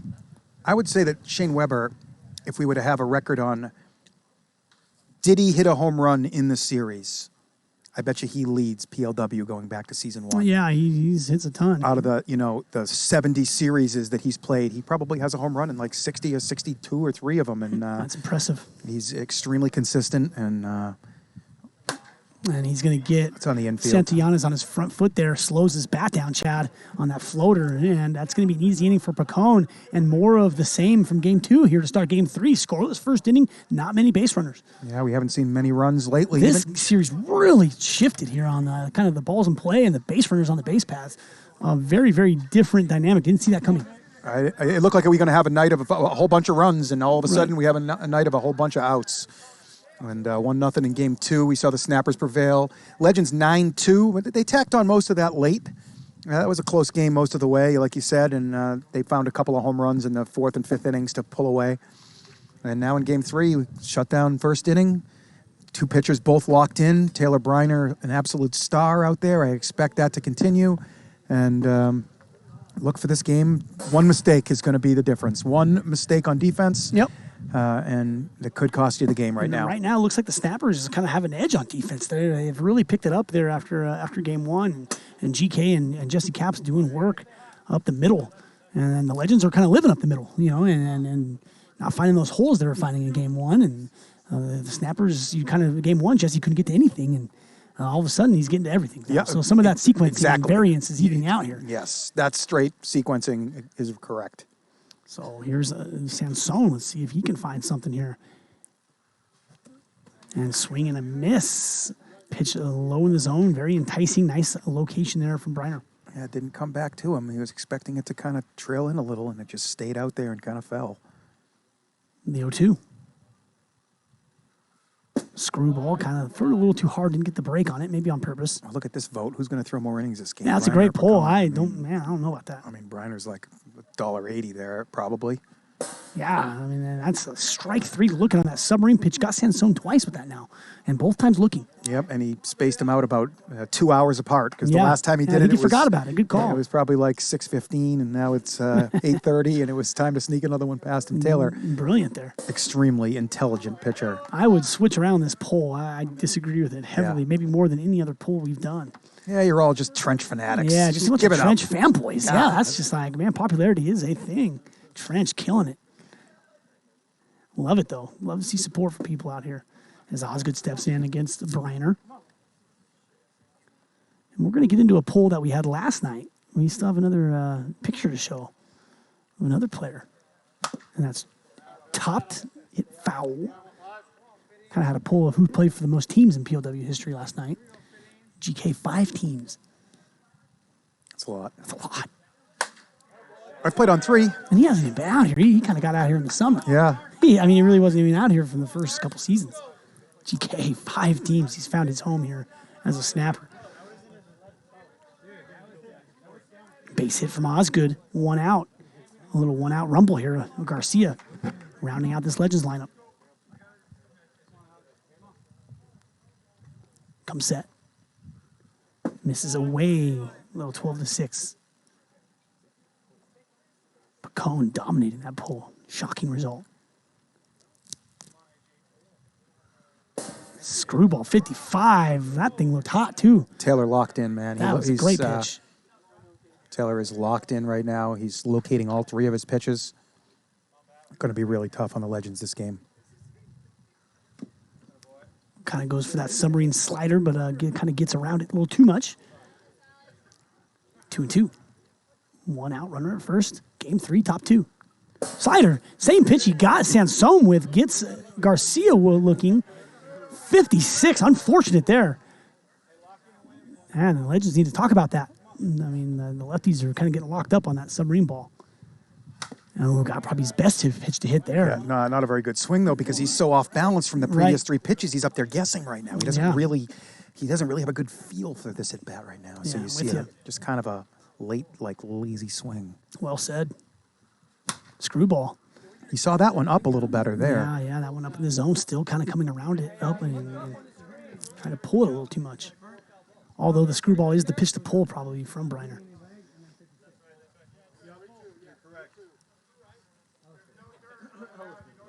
Really good at bat here. Intriguing at bat. 3-2. And that misses away. Great at bat from Garcia. Wow, that just missed the outside bar, Chad. Yeah, really good discipline by Garcia. He's really developing out here as a hitter. This whole Legends lineup is really scary. When once the weather gets warmer, it's where you're going to get an out. Agreed. They have a championship lineup, absolutely. They've been saying that all season. Here's Corral. Misses up on that screwball. Best poker player in PLW. That's probably a good poll question.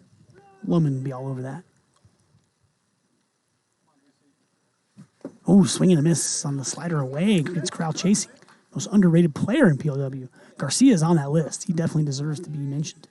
Good. I like this list. I'm not sure Roosh is that underrated. Yeah, Roosh kind of, he's good. And that's jam job. Briner showing range. Easy play for him. He loves to see it. 2 away, first and second. And it's going to be J-Rock's turn.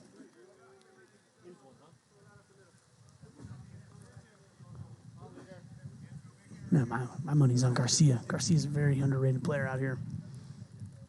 I did play on the Legends in the summer season, and that was his rookie season, and he's a stud. He got a slow start. Certainly, you could see the potential in him, but his timing just wasn't there. And I heard Jordan Keegan from the Sand Vipers the other day. He said he expected to just be good, and when he wasn't, you gotta face yourself and realize that this is a different game out here. And you gotta make the adjustments and put the work in, and you can get better. Yeah, you gotta almost reteach yourself how to hit. How to have an approach, especially guys that haven't played ball in a while. Rookies have really struggled coming into this league. Some of the guys that have come through the system and played in the lower ranks I was just going to say that. Have come in and been successill immediately because they've gotten a lot of reps down there. Maybe they're not great, but at least they're in rhythm. But it's reps of Trump talent for sure, at least early. Then talent kind of takes over, right? Correct. Yeah, absolutely. And there's some talent by Stevenson, but Jesse Capps displaying some shortstop talent in the past 8 innings out there, makes another good play with his hands, and the snappers look really strong right now, Jim. Yeah, this looks like more of the same from game number 2 here as Briner looks like he has some good stuff here. Look at that good cam on his here, sky cam. Look at TB giving us some love. I love that. But where is the offense going to come from Snapperville right now? If Taylor doesn't do it, who's going to get it done for them right now? Yeah, that's another intriguing storyline. I mean, Taylor jolting game 2, that only run first at bat of the game, and then nothing after that, just almost fortunate to hold on. And, who's going to be the guy to step up? Could it be David Hartley? Could it be, J-Dub's got a bat in hand. Can he get one? It's a great camera angle, actually. Love it. TB killing it with that tonight. But, that's a great talking point. And the Snappers won game 2, but far from convincing fashion. A lot of bad at-bats still in that game from the Snappers. Oh, yeah, they certainly. They only scored 1 run, and it was on a Taylor Briner home run to lead the game off. So clearly they didn't have many good at-bats. And plenty of bullpen support here for the Legends if Trench does get into trouble. So, a lot of intriguing stuff here. 518 viewers finally got past that 500 viewer mark. Appreciate that support. Petricus, love that. His signature bits donation, 51. Always seeing Petricus jam out 51 bits. Love that. Love bits in general. As I finally crossed the 25,000 bits donation mark. I love seeing guys cheering us on out here, especially in game 3, coming to the finish line here. Still plenty of this one to go. And he's ran that to a 2-1 account. Harley showing some patience. Harley had a big spot there in game 2 to extend. Bases loaded at bat. And he's going to want to get started here. Interesting pitch here. And Trench knows it, and he steps off. This is a big one. Harley's got a lot of power. These two know each other very well. They played on the Vipers together for several series. Yep. Actually, they won the championship together. What am I talking about? And Harley up in the count is going to give in and wave at that. That's not part of the plan.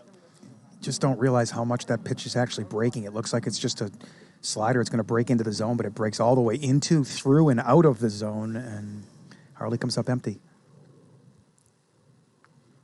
And my man, and that goes to full count, my man, Turtles, comes through the 100 bits. My guy. Yes, sir. Love seeing that. 3-2, payoff pitch here. And he's going to wrap around that ball right to Osgood. Osgood, great defense in this game. I haven't seen a whole lot of errors or balls into the turf from our infield so far, outside of maybe game one at shortstop. I wouldn't call those errors. Osgood hasn't been at shortstop, though. Don't forget, he's been in the outfield. He's been true. Wakefield. It's been Wakefield over there. And Yeah, Picone. right. So, yeah, you're right. but the whole Legends lineup has been strong in the infield so far, and that was one of their weaknesses when I played for them in the summer, where our defense was a little thin out there. But they've addressed that and got a couple of guys in here to help them out. Yeah, when Trench pitches, though, that does take away from their defense a touch. You're right about that. So it's something to watch for sure. And here's a J-Dub. Took himself out of that second game. A little frustrated. Going to reinsert himself back into the lineup. Maybe he didn't really was uncomfortable against Osgood. Yeah, maybe. He's going to get Picone here. And that's a pitch lob almost. And that, sinking down, but catches the backstop before hitting the turf. Nice play by Corral, 2 away. Then another game cruising along here. It looks like we got Jesse Capps with a bat in his hand here. He's going to fill his 6 hole here. Yeah, They're looking for any sign of life they can find. I think Capps deserves a few more bats for this team. If GK gets the bats, I think Capps certainly deserves a few. Yeah, Patricus, I noticed that. Ryan Roosh does that as well. He's just all the way in the Rowan Gardner position in the batter's box there. Henry Rowan Gardner. Somehow he gets it done. 90s Cubs. Didn't see a whole lot of 90s Cubs get thrown out in our earlier game we played. Sean Dunston and Ryan Sandberg. Oh, what a ball player he was. Yeah, what a feisty guy he was. Mark Grace and all that. Those are good Cubs teams. I don't want to say good, but. Jesse with a base hit through the 5-6 hole. Providing a little jolt. And he's going to turn the lineup over. Huge hit there at the 6 hole. 2 away. Going to get the Briner that extra bat with a runner on base now. Big hit there. And here we have Briner. Briner responsible for that only run in game at number 2. He gets another matchup with Picone. Picone got him swinging here in the first inning. Chased the pitch away. Picone could go right after him, 52, right in the wheelhouse. Very aggressive pitching there by Picone. Pitching to contact. Gets himself, rewards himself by going up 0-2 now. Slider swing and a miss, puts away. Briner easily. Change of speeds there. Picone is through 2. Whatever you can do, I can do. A true battle going on here. Picone and Briner. We are through 2 here in game number 3 at the Hideaway. No score yet. As you see, kind of the wind there picking up out here. It's swirling wind. Can't really give you a direction of which way it's blowing. Very strange kind of overcast, high-pressure conditions here in Vegas. Still very nice temperature here. Very comfortable as we roll along into the game 3. How we doing here late into a Thursday night? 504 viewers. Thanks, everybody, for sticking with us here at Hideaway Field. I got another one. Going to preview tomorrow's matchup. We have Warbirds Cajuns, a really intriguing matchup. The first ever meeting, I think, ever between the Warbirds and Cajuns tomorrow. Cajuns being a newer side in the PLW. And so be sure to stick with us on a Friday night edition of PLW Wiffle Ball to catch that one. But we're going to finish this one out strong. Good pitching performance. A little chilly up here. A little bit. I mean, it's still a decent temperature out here. The wind is picking up, absolutely, though. But what direction is it blowing, Chad? It's really hard to tell. Swirling kind of, right? It is. Yeah. Strange weather. It's kind of blowing in our face in a minute, and then the next minute it's not blowing in our face. So. Sure. And 54 screwball. That screwball looks really heavy from Briner this last game. It's so good. It's like a dart. He's throwing a dart with it. It's a very different, mechanics than most of the pitchers in this league. He comes set 0-2 count. And he gets on top of that one a little bit. Taravella taking for a ball. Taravella looking to get his series going. I forget, Taylor can throw like 100 miles an hour. So yeah, with a baseball, he can probably nasty. throw in the mid-90s as well. Swing and a miss. 59, gassed him up. It works out just fine.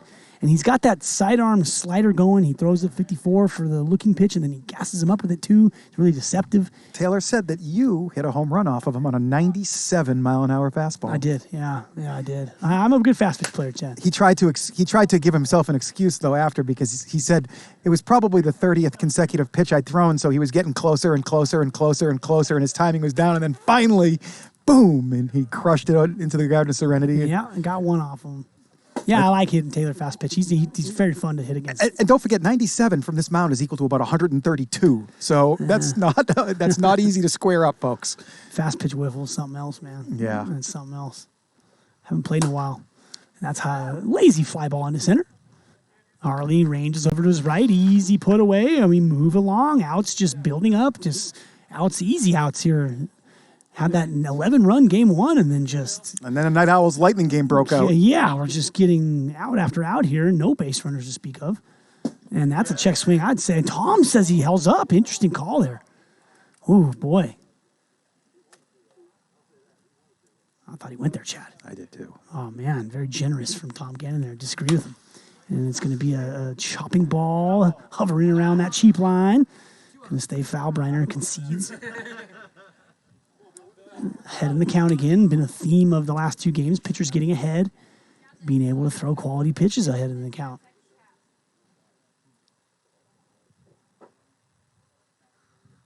Beautiful by Briner. Never. My goodness, that screwball is on fire. Look where that thing is starting. It's starting in that left-handed batter's box, and it's coming back sharply.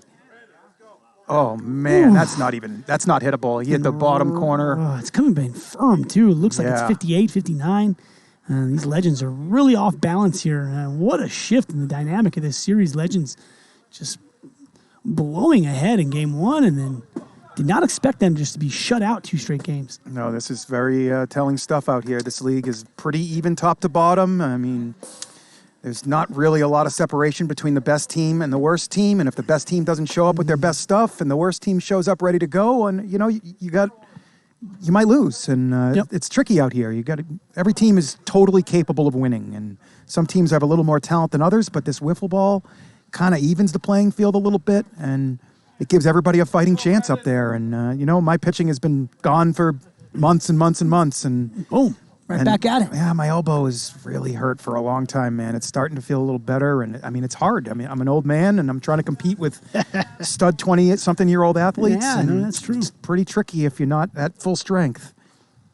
As you can see, Taylor Briner with his one arm hit about 140, and he said he was going to hit 300. Nah, you can't be this league the way it is. Maybe a couple seasons ago we could have got away with that, but just the way the talent keeps infusing into the league, it's only going to get worse too. I mean, you see guys, the Vaders just keep adding ball players, these free agentships, he's coming out. And it's making it tough, man. One of my guys is like, well, yeah, we faced some tough pitching the last. And I'm like, well, yeah, every team has some tough pitching. The goal is to get through the tough pitching to the pitching that you can handle. And when we're not taking enough walks, we never, ever get the aces off the mound. And the defense, the other team can kind of do as they wish with their innings for the night. And if they get leads, they can preserve their aces. And it really puts you behind the 8 ball for the whole night. As Greg lines one out to the outfield, Osgood cruises in, makes an easy play. Yeah, we've seen a huge decrease in the amount of hard hit balls out here off these pitchers. Briner was hit pretty good in that first game. Yeah, so. well, just kind of serving that thing, playing some pepper with him, basically, just hitting it back up the middle and making him work for sure. But this game, he seems to have it under control. Under exactly 3. This game is stone cold under. I feel like, I mean, it has the makings of one for sure. Just hasn't been a lot of traffic on the base paths. And the pitching has been spot on. Pacone trying to match Briner, gets an early out and head 0-2 here. Slider waves at it. They're all ahead of it, Chad. 8 up and 8 down, Jim. We're perfect through 2 2/3. Perfect through both sides, I believe. Whereas I feel like Taylor walked somebody. Garcia got on base for the and Legends. a walk. Yeah, so 2 base runners for the Legends through 3. No base runners for the Snappers through 2 2/3. Oh, man.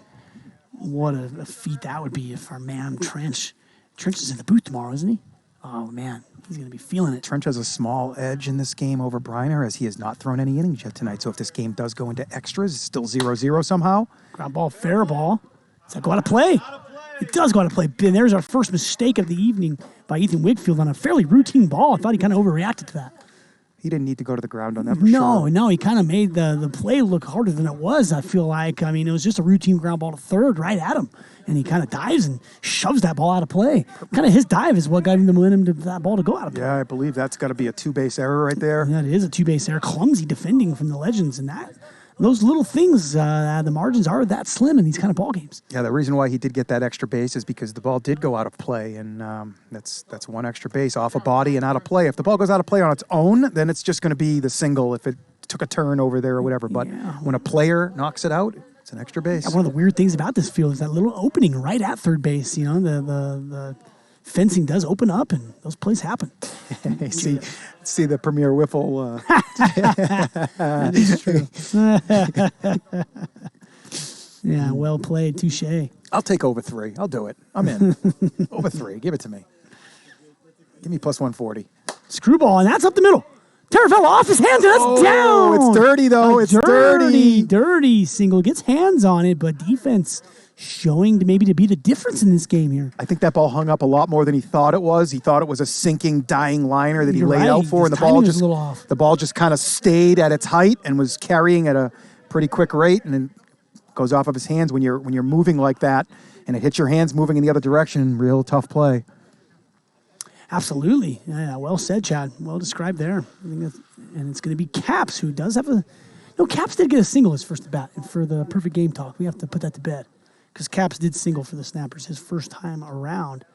Oh, he did? Oh, that's right. You're right. My takes fault. a good hack at that one. Fouls it into the zone. First and third, 2 outs. Here we go. A little bit of kind of the first bit of adversity for Pacone here tonight. 2 strikes to Caps. Pacone taking his time up there. Gets in his windup. Fires. Swing and a miss. Gets Caps to chase. And Pacone's through 3.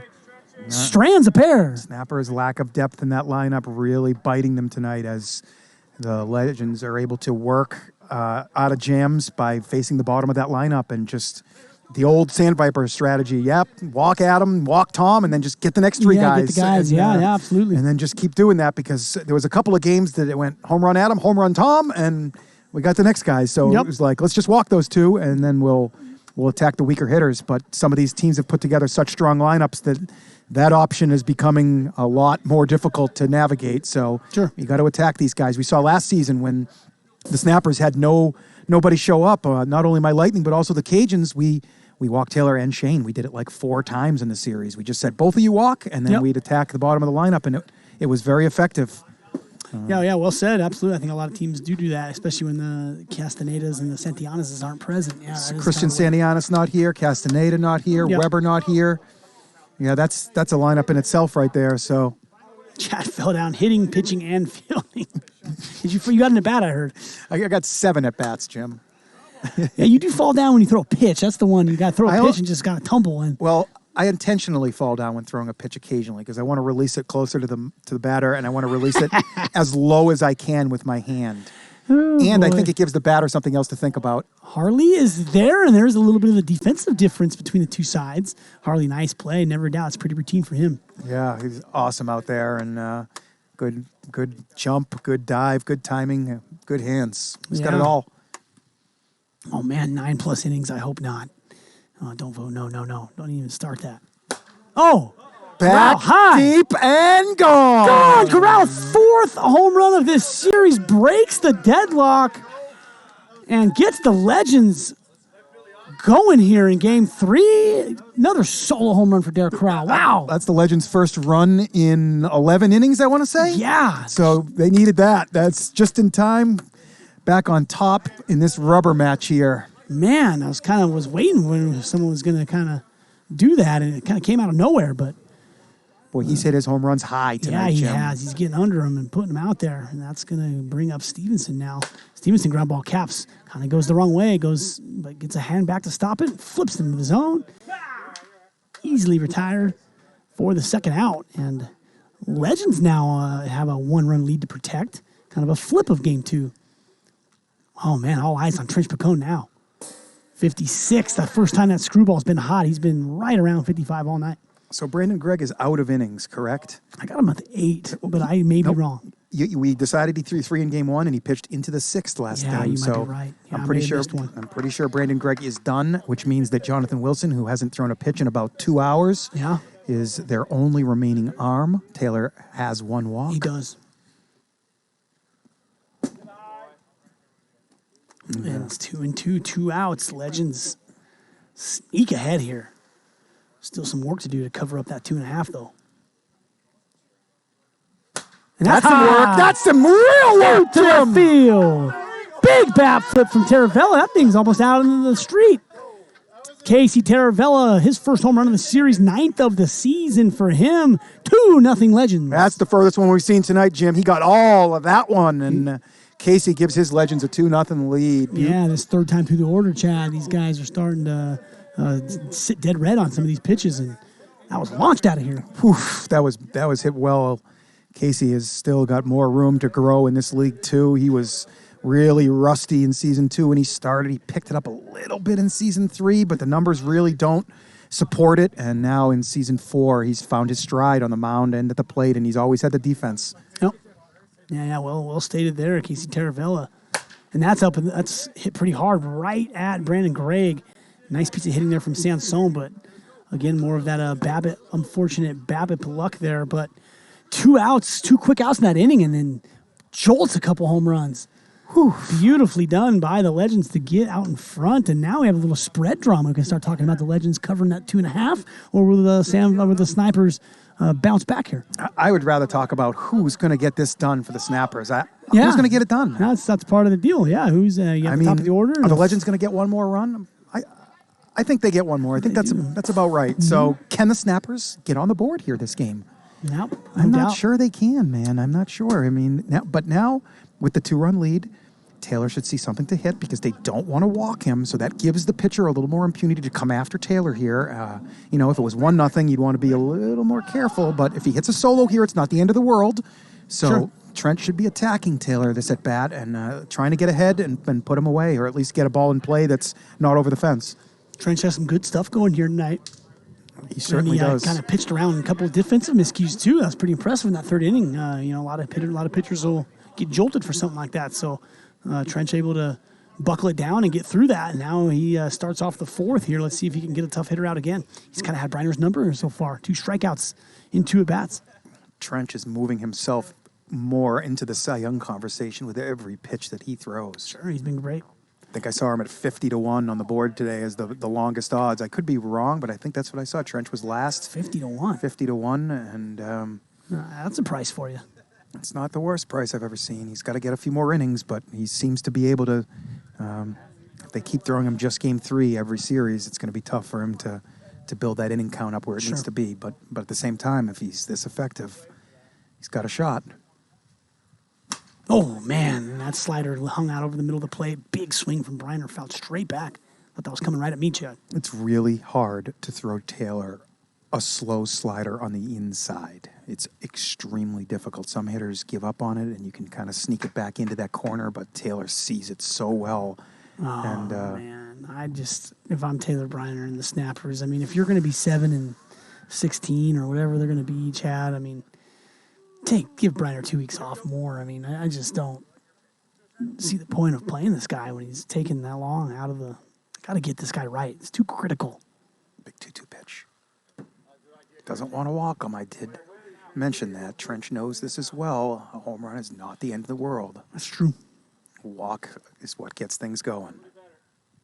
Although Legends bullpen very deep. Good pitch. That's hit to left field. Nope, no, it's going to be Taravella. That ball kind of diving down on him. He kind of mistimed that jump. Makes the play awkwardly.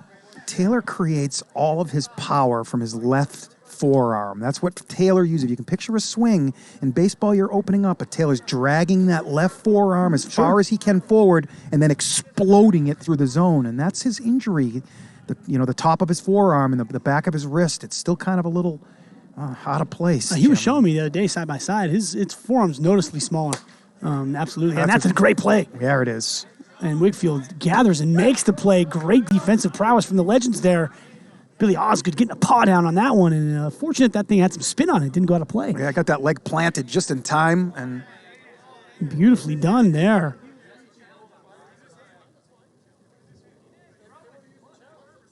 It's not a kick. There's no kick there. That's good defense. They're trying to call for a kick, but... Interesting. Well, they got a challenge flag. I don't know if there's anything to challenge, though. Did that go off Osgood's foot? It went off of his... I think it went off of his shin, his fibula, basically. Yeah, I think that's fine. There's a reaction play. Yep. Yeah, I'm totally good with it. as the kick has been heavily debated in umpiring circles, but we got a pretty good understanding when it's legal and not legal. Yeah. And here's Manny Santillanes, and floating slider just missing inside at 48, 1-1. Game 3, bottom 4, 2-0 Legends. Going ahead in that last inning, top end of the 4th. 2 quick outs from Pacone. And that's shaved. Easy money for Corral. Trench Pacone, ladies and gentlemen, through 4 shutout innings for the Legends. What a pickup by manager Brad Ogden. Here we go into the 5th. Legends 2, Snappers nothing. And I'm going to call on our man Mercial down there below us. I think we have another picture of GK. And we got sweet. There it is. There it is. GK has played for 5 PLW teams. And he's got a picture in each jersey. Our man at GK, Swiss Army knife himself. Look at that. Appearances for the Calicos, the old Night Owls. Bombers, and Calicos and Night Owls. Look at that. Ooh, does that count? No, does that count? Yeah, same franchise. Okay, it doesn't count, but... Same franchise. But it doesn't count, but... He played for the Stonemen, too, and he couldn't find a picture. Yeah, he played for the Stonemen. You're right. That's the one. It is 5. Okay. There it is. Okay. Well, thank you for that correction, Chad. But what does GK look the best in? What jersey? What do you think? Looks pretty cool as a Legend. I kind of like him in that Night Owls jersey, actually. Yeah. He's got the batting gloves there, the little sleeve. Looks a little goofy in that Bombers jersey. Bombers, yeah. I mean, I used to wear one of those Bombers jerseys. You did. You did. Yeah. Came up with the Bombers. TJ Brown, coach. Manager. A lot of people talk about that Bombers team, if they were still together, would still be a force out here. You're not kidding. Mayo, yourself. Me, Mayo, Bruce Huson. Yep. Hollis. Yep. I mean, a ridiculous team. Yeah. Yeah, probably would be a very, very competitive squad out here. Maybe a championship squad. Who knows? And kind of had Jesse Capps on that team, too, for shortstop. Yeah, you're right. Yeah, I mean, pretty good defender. Yeah, and you would have added somebody good in the draft as well. You would have picked up somebody. That would be a really strong squad. And here is Jonathan Wilson. You said hadn't pitched in about 2 hours, Chad. He takes the mound here in the 5th. And it's going to be Billy Osgood, his first assignment. Swing and miss. Good pitch there. I like them going to Wilson right here to start the inning and not waiting until Taylor gets into any type of situation. Just let Wilson attack here to start and see what he can do. If he gets into trouble, Taylor can come right back in and get out of the jam. Oh, yeah, that Bombers team had Mockabee, too. Oh, nasty. Yeah, all stars. 2 here. Legends looking to extend. High to right field. GK ranging out, makes a nice play over his left shoulder there.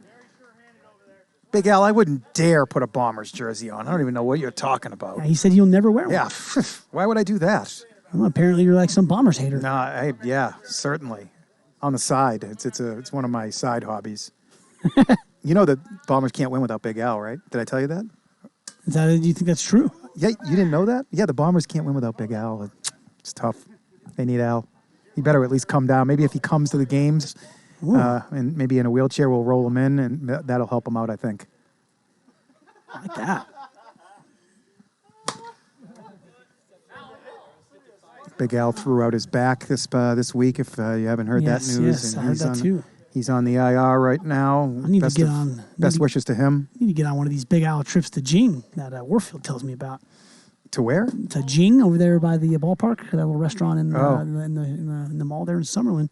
A poppin' little restaurant. I was there today. Well, not at Jing, but I was at the mall in Summerlin today. Right across from the Las Vegas ballpark. Beautiful facility, despite their raging hot cocoa prices. Yeah. And here is Alex Garcia. 1 out here. Slider misses. Garcia takes his second walk of the evening, having some nice patient at-bats.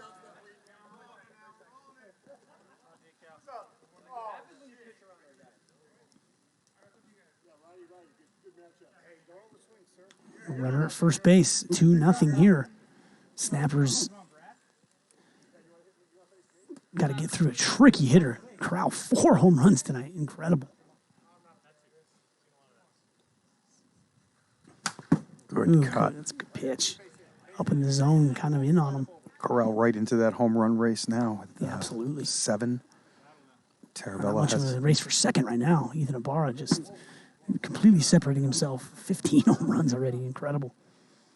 He is. He's been a monster. And I said a couple of uh-ohs the other night before he hit him. It's kind of, when he gets up in the count, oof. Yeah, he's got a really nice swing, doesn't he? Yeah, he does. He seems to get bat the ball every single time the ball is near the zone. It's a very good hand-eye, very still head. 2-2 here. High, deep, never a doubt again. Wow. Are you kidding me? It's the same kind of home run each time.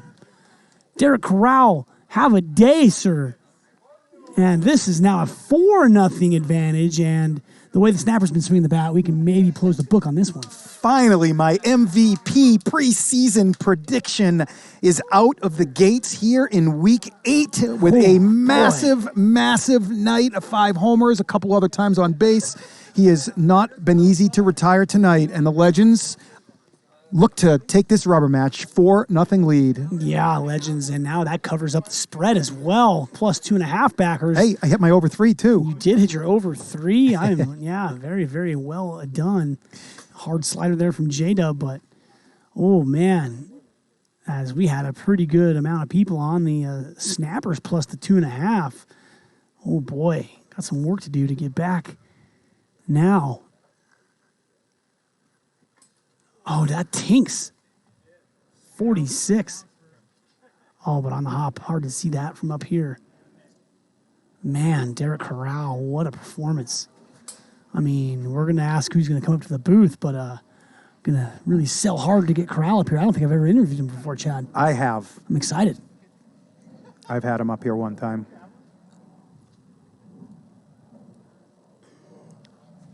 And that shot caps right off his leg. He's got time. Scrambles, fires, and gets it done. Nice Good. play from Jesse Caps. He chose not to lob it that time and get the extra height on it because he thought he might have been a little shorter on time, so he threw the little bit quicker throw. Good choice. He did have a little extra time, but a very strong throw. His arm is night and day from where it was last year, Jim. Yeah. He kind of just has that good little floating, spinning ball. It keeps its plane very well. And again, gets to where it needs to go. Well done from Jesse. Nice recovery in his night. Here's Terravella, who blasted one into orbit his last time around. Top 5 here. Legends have separated themselves here in Game 3. Kind of similar to Game 1, where they just kind of ran away with it. Let's see if they can tack on some more. Did he walk somebody? He did, right? I can't recall. He has walked another one, and yep, good call, Chad. That is 2. He walks off in disgust. And who's it going to be now? It's got to be Taylor. He still has an inning left, I think. Or is He may not. I think he does. Might have lost count. And you nailed it. It's going to be Jesse Caps. It has to be Jesse Caps. It's not a decision from this point. It's got to be Caps. He's the only one that can throw the ball with conviction remaining on this team. I mean, has he pitched this year? For No, the he has Snappers? not. Nope. So a pitching debut, a spring 2022 debut for Mr. Jesse Caps. And let's see how this goes. I haven't seen Jesse pitch in a while. He does have some stuff. I've faced him in the Avocado League before. He can throw strikes. Much different story here in the PLW, though. Avocado League, for those people at home, is AA, and Jesse was effective in AAA pitching for quite some time. I never got to see it with my own eyes, but I have seen him command the ball, and that's what it's all about pitching out there. You got to be able to make sure you can get that ball to end up at the plate at the same speed it comes out of your hand, because these wiffle balls tend to want to slow down if you don't throw them, Sure. Manipulating the holes correctly. The holes will work against you if you don't have them working for you. 439 of you staying aboard here late into the evening here, 9 o'clock Pacific time, 4-0 Legends. Still in the top of the 5th, a little bit to go here. And it's going to be Nick Sansone, who's had some hard contact at times tonight. And it's 56, really good pitch from Jesse there. Goodness, he might find himself some mornings. Welcome to the mound, Jesse. Welcome to the mound. Yeah. See those 56 icons up there, 56 emojis. Ground ball, double play ball. And Jesse ruins it. That's going to be a base hit on that note. And all he has to do is let that ball go. Manny had an easy play, but Jesse complicates things a little bit out there. First and second, 2 outs. Billy Osgood going to be looking to burn and turn off of Caps here. Man, that was a tough one there. What a spot to swing for the fences for Osgood no here. No reason to kind of do that. As it's going to be a great night tomorrow, Chad. Lede and myself squaring at it. Should be a fun one. Lede, a worthy opponent, absolutely going to give me fits, I'm sure. And there's Osgood swinging and missing through that one. First and second, 2 outs, turning into a little bit of a big situation here. Another run for the Legends, and this thing is probably out of reach. Spinning slider at 51. I'd like to see Jesse come with something 60 right now. I think Osgood's in swing mode. And he somewhat listens to you a little bit. TikTok, come on over to Twitch. TikTok, you are in the wrong place. As Jesse Caps throws another one at 56. But if you're on TikTok, get to Twitch now. You still got 2 innings left to check out this amazing broadcast we have Monday through Friday, 6 to 9 p.m. every night. Check out Twitch. Yeah, great community over here on Twitch. That URL right on your screen. Get on over. It's where it's at. Really good little series we've had between these two teams just finishing up. Come over, give us a shout. 3-2 pitch from Caps. Oh, he got him. Not a very good pitch, but Osgood chases, and Caps gets the out he needs. Snappers, 6 outs to work with, 4 runs they need. I don't see it happening, Jim. Yeah, I mean, at this point, it's about the plus 2.5 for me. I just don't see the Snappers, what they've shown offensively, just having a deep enough lineup to really make up this difference here. Maybe he can scratch across 2, but the storyline is Trench Pacone. And can he get to the finish line with his shutout? He's been brilliant all season, and he's doing it again tonight. Yeah, jeez, man. Kind of rode him off, a few months ago as the talent started to climb in this league. And, I was kind of grouped in that same spot as Trench, but Trench has clearly taken a large advantage over me going forward here. He's been rock solid for both of his clubs this season, and he's got a shutout through 4 here. Looking, sometimes you just fit in another club, and sometimes it doesn't work out. Sometimes you fit in like a glove, and this trade, something's going on with the Legends. Something going on with the Legends where Pacone just slotted in perfect, plugged up some gaps, and I think the whole team's responded positively. What do you got for me? I got nothing. You got a pen. I got a pen, too. That's right. Come on, man. Good stuff here. How we doing at Twitch? Almost at the finish line here, 9:06 Pacific. That first game running a little long, but we've made up some time very well. 2 lower scoring games after that first one. 4-0 here. Snappers looking to get some base runners. Mr. Harley up at the plate. Harley, you know him as was once a Viper in our Twitch chat. Very active in our community when he's not playing. Getting the go here tonight. And there it is. He's got to recognize that quicker, Jim. He's swinging too early. That's why you have to wait, and then if you have that late approach, hit the ball deep, you're going to see that break, and then you're not going to swing. Kyle, when you say it like that.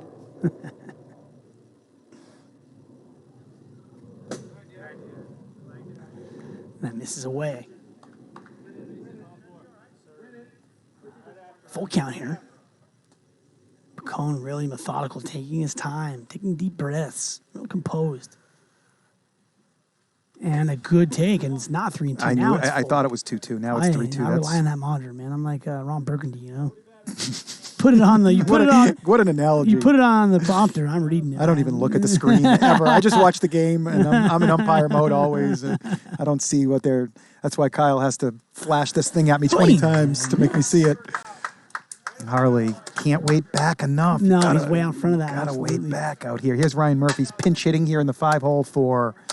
I don't know who was in the 5-hole, Greg maybe, or who's on deck, and then we can figure it out. Yeah, I think he's pinch hitting for Brandon Gregg here in the 5-hole. Oh, no, Brandon was moved up to the 2-hole this game, wasn't he? Yes, this is... So he's got to be pinch hitting for maybe Caps? I don't think so, because this is the 5-hole, they said. So Caps is in the 6-hole. Yeah, Caps with the bat in hand. It's going to be, is it J-Dub again? Yeah, probably J-Dub is pinch hitting for. A little bit of an off night for him. Yeah. Really want these managers to start using these lineup cards so we know what's going on up here in Game 3. Yeah, kind of a newer edition, lineup cards, but it does help everybody out. Yeah. Stay on the same page. I'll be umpiring tomorrow. I'll make sure we have them flowing.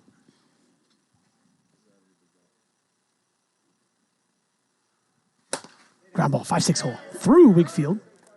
Murphy's first hit of the night, I believe, and he had a pretty good week last week, but it didn't carry over to tonight. And but he's on base, and with one out, they have something started. If they can get the 6 hole on base, then all of a sudden Briner's up in a spot, and if they walk Briner, they get that tying run to the plate. So we're not that far away. No. Yeah, good to see some base runners there. Murphy giving these guys a little bit of a jolt, and Caps, if you can turn this lineup over, just like you said. Caps, it does have a base hit tonight. They're going to plug up that 5-6 hole, and looks like a shallow Billy Osgood at shortstop there, trying to cut off any angles. High fly! Oh, and that's foul. Caps getting around on that. Hooking it just foul. And maybe you have to get that guy some more bats. I don't know about that, Jim. I mean, is it GK or Jesse? Yeah, I like Jesse in this spot for sure. I've said he needs to get some more at-bats in the bottom of the lineup when they're short guys for sure. Of a Trench ahead in the count here. He does have good plate discipline, Jim. He doesn't swing at a lot of bad pitches. No, he doesn't. He doesn't. He's a lot of times looking to walk up there. I've always asked him to be a little more aggressive. I've seen him hit. He has some power when he gets into one. And that's down. Full count. Caps proving to be a bit of a menace here. You got to lay one in now. This is cookie time right now. This is cookie time. There's not a lot of cookie time in PLW right now. But I really like how Trench has been methodical, takes walks, and really composes himself in these situations.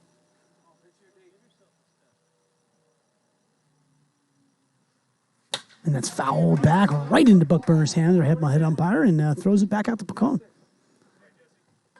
Man, good battle here.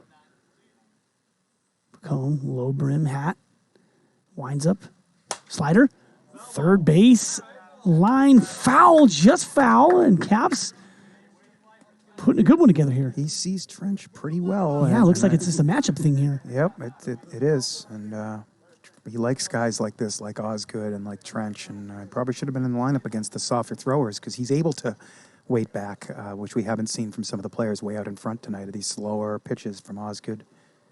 I like that And one. he right takes the there. walk. Is that Trench's first walk? It is. It appears it is. Trench tries to make that pitch look so appealing you have to swing at it, Sure. but it just wasn't there. And again, we're back in that exact same spot we were when it was 2-0 and Taylor was up to lead off the inning.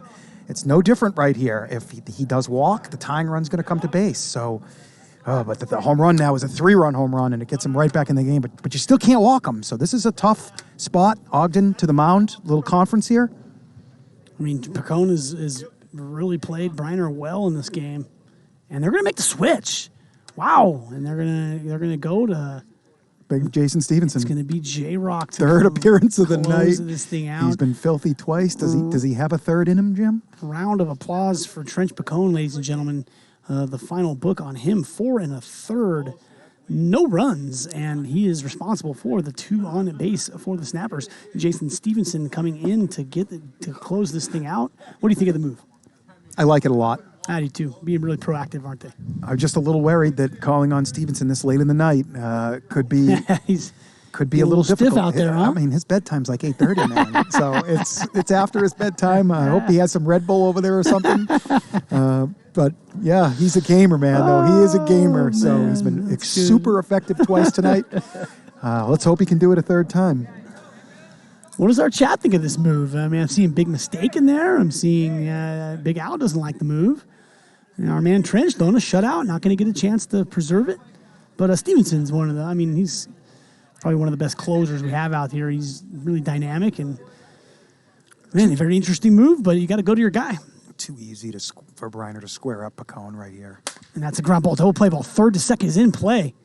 Wigfield gets the force, going to go over, and that's a little slow for me, and it is going to be over 5 seconds, but a force out at third recorded.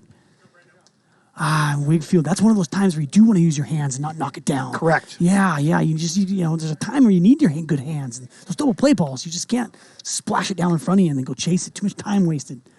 A ball to the backstop's different, but that one, we need solid hands at short.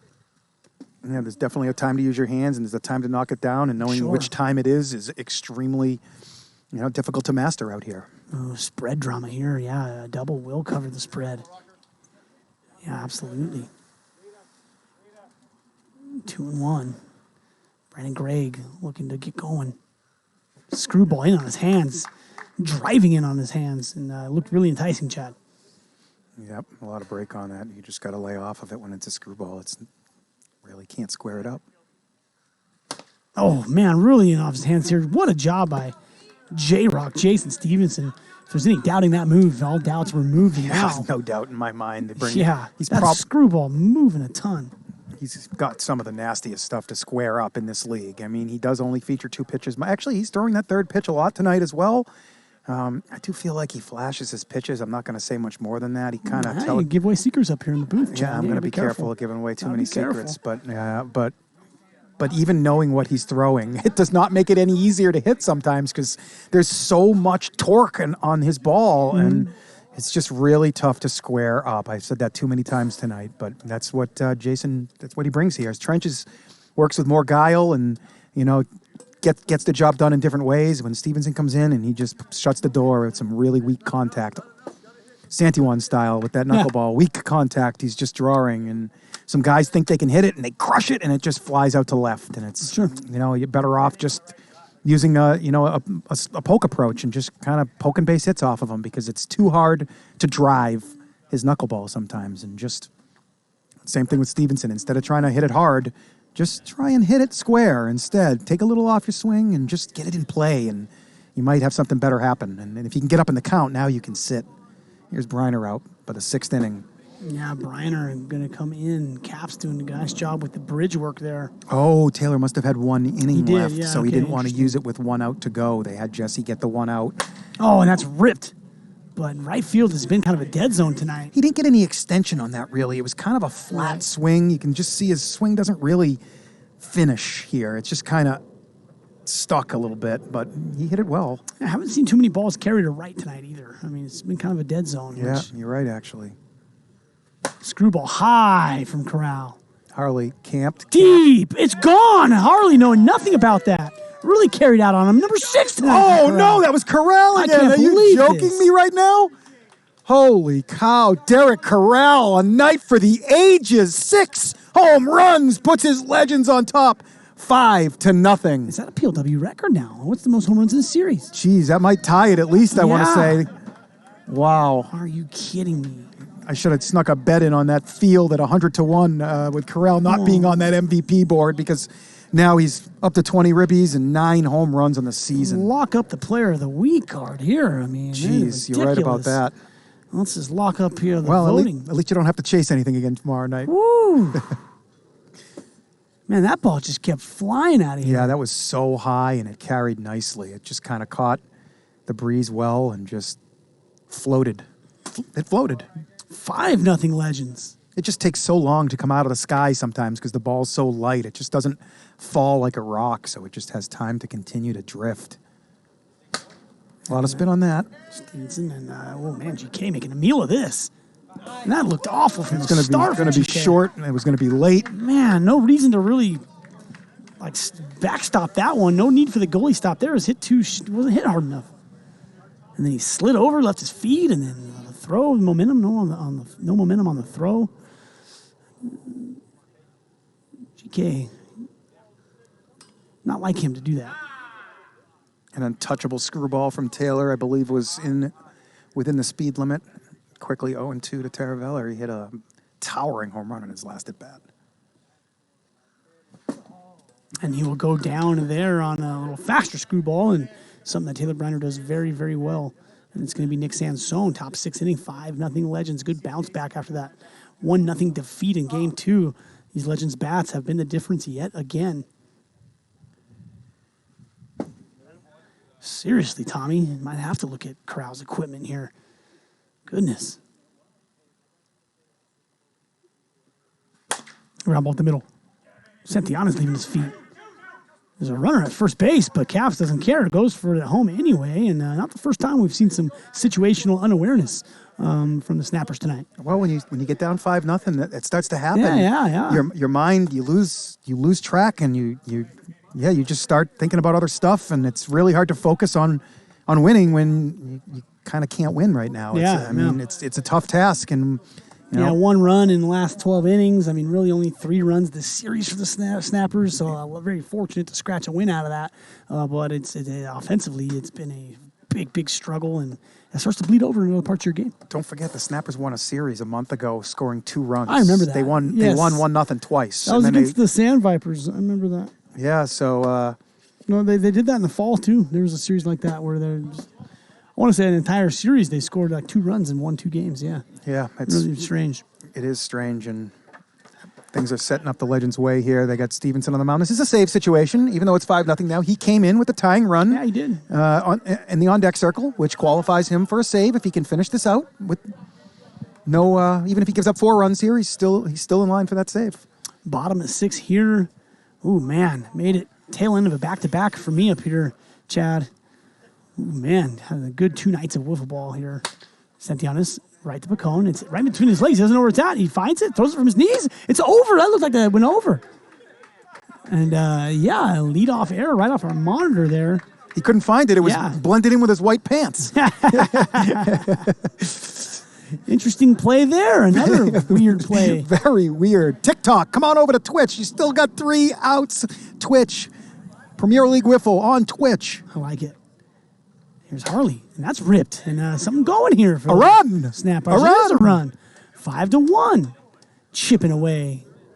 And that brings up Murphy, who had a single his last at bat. Manny not sure whether or not he scores still here in season 4. Yeah, Manny has just always kind of pulling Manny along on the rules still. And, 5-1. Snappers down still. 2 more base runners. But guess what? If Murphy and Caps get on, then Taylor is going to come up representing that tying run. Yeah, I'm down for some more 6th-inning drama like we had last night. That was good stuff. Oh, screwball. 52. He took a little off of that one just to get that strike. You're right. That was a get me over. Murphy hasn't seen a lot of his screwball, so he's able to get away with that one time. Let's see if he comes back to that slider now outside and gets a chase. I think it's coming. No, it's going to be that heat-up pitch, little kind of a fastball that Stevenson throws. It's kind of a sinker, I want to call it almost. It's not really a drop. It's more of a, it doesn't have a change in plane. It just kind of sinks the whole way. Foul back. Good swing there from Murphy.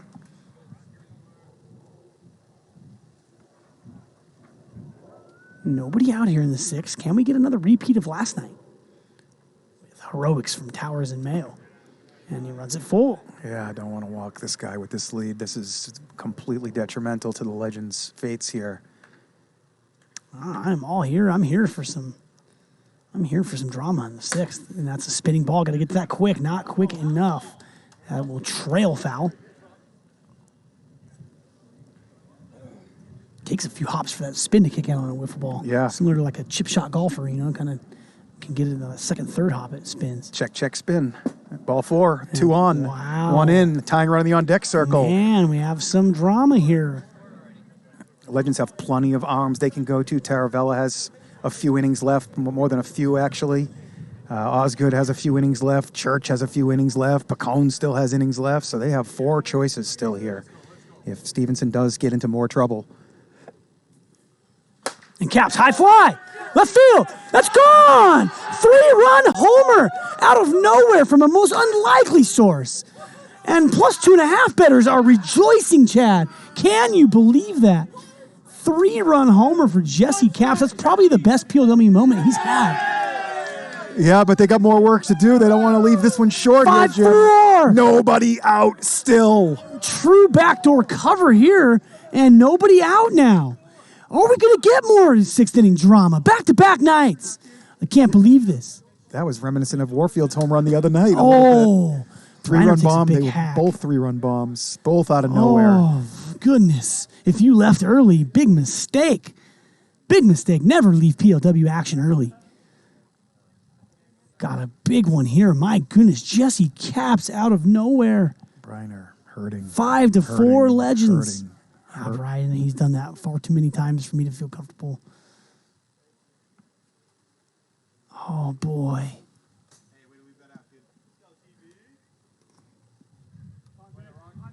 1-2 count here. Jason's got to try and throw him something a little tempting on this one that maybe he can get a chase, something he can't drive over the fence. Now spikes that one, 2-2. See, in this spot, I mean, a walk isn't great, but it's not the worst thing because of who's up at the plate right now. Yeah, but it puts the going, 59. I mean, still got Santillanas and guys that are capable of putting it out of the park, Chad. I don't want to put the game-winning run on base or bring the game-winning run to the plate, that is. Big 3-2 pitch. Goes to the screw. Oh, gets a chase. It didn't come back. It Yeah, didn't really it didn't. screw. Yeah, It just, you're right. It was kind of a flat screwball, and Briner read it as a screwball, and it didn't come back for him. I think you nailed it right there. I think, he expected that to come back a lot further, and it just didn't. And maybe a little fortunate from Stevenson there. Wow. One away, though. Not done yet. 5-4. What a backdoor cover by the Snappers. Oh, 55, nasty. Wow, that looked quick, and it was only 55. Great bottom of the sixth. Second night in a row, we've had a jam-packed sixth inning. Who saw this game going to 9 runs? Swing and a miss, 55. A hit, that tinked, I think, too. Did It tink. Nasty stuff. Big 2 pitches there from Stevenson. And it's going to be Manny Santillanas now. That error by Pacone to lead off this inning there on that ball that got stuck in between his legs. Looming a little large here. Big swing and a miss from Santillanas. Tied up there. Got to have more discipline on that screwball. He's just going at it a little too early. Yeah, trying to win the game here. Trying to tie the game. Need to relax, get your pitch. 0-2. Goes 60 miles an hour. Man. Great finish again. Second night running. Screwball in on the hands. Gets Got a a piece piece. of this one. Santillanas lives the fight again, I'm sure. Stevenson's going to be taking notes there. Jamming this inside. Terrible beat on the Legends. Takes that one a little too quick. Yeah, pretty bad beat. That's a terrible beat on lane 2.5. Now you got to have it tied up, and then you need the Legends to get 3 in the 7th. Oh, everybody's rooting for the Snappers here. Oh, 59, too hot. Stevenson does have a walk this inning. He does. And there's And on the deck is the guy who started this thing. It's Mr. DHJ.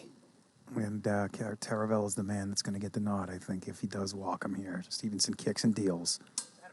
And he's done it. 52, bottom bar, Chad, to wrap this series up for the Legends.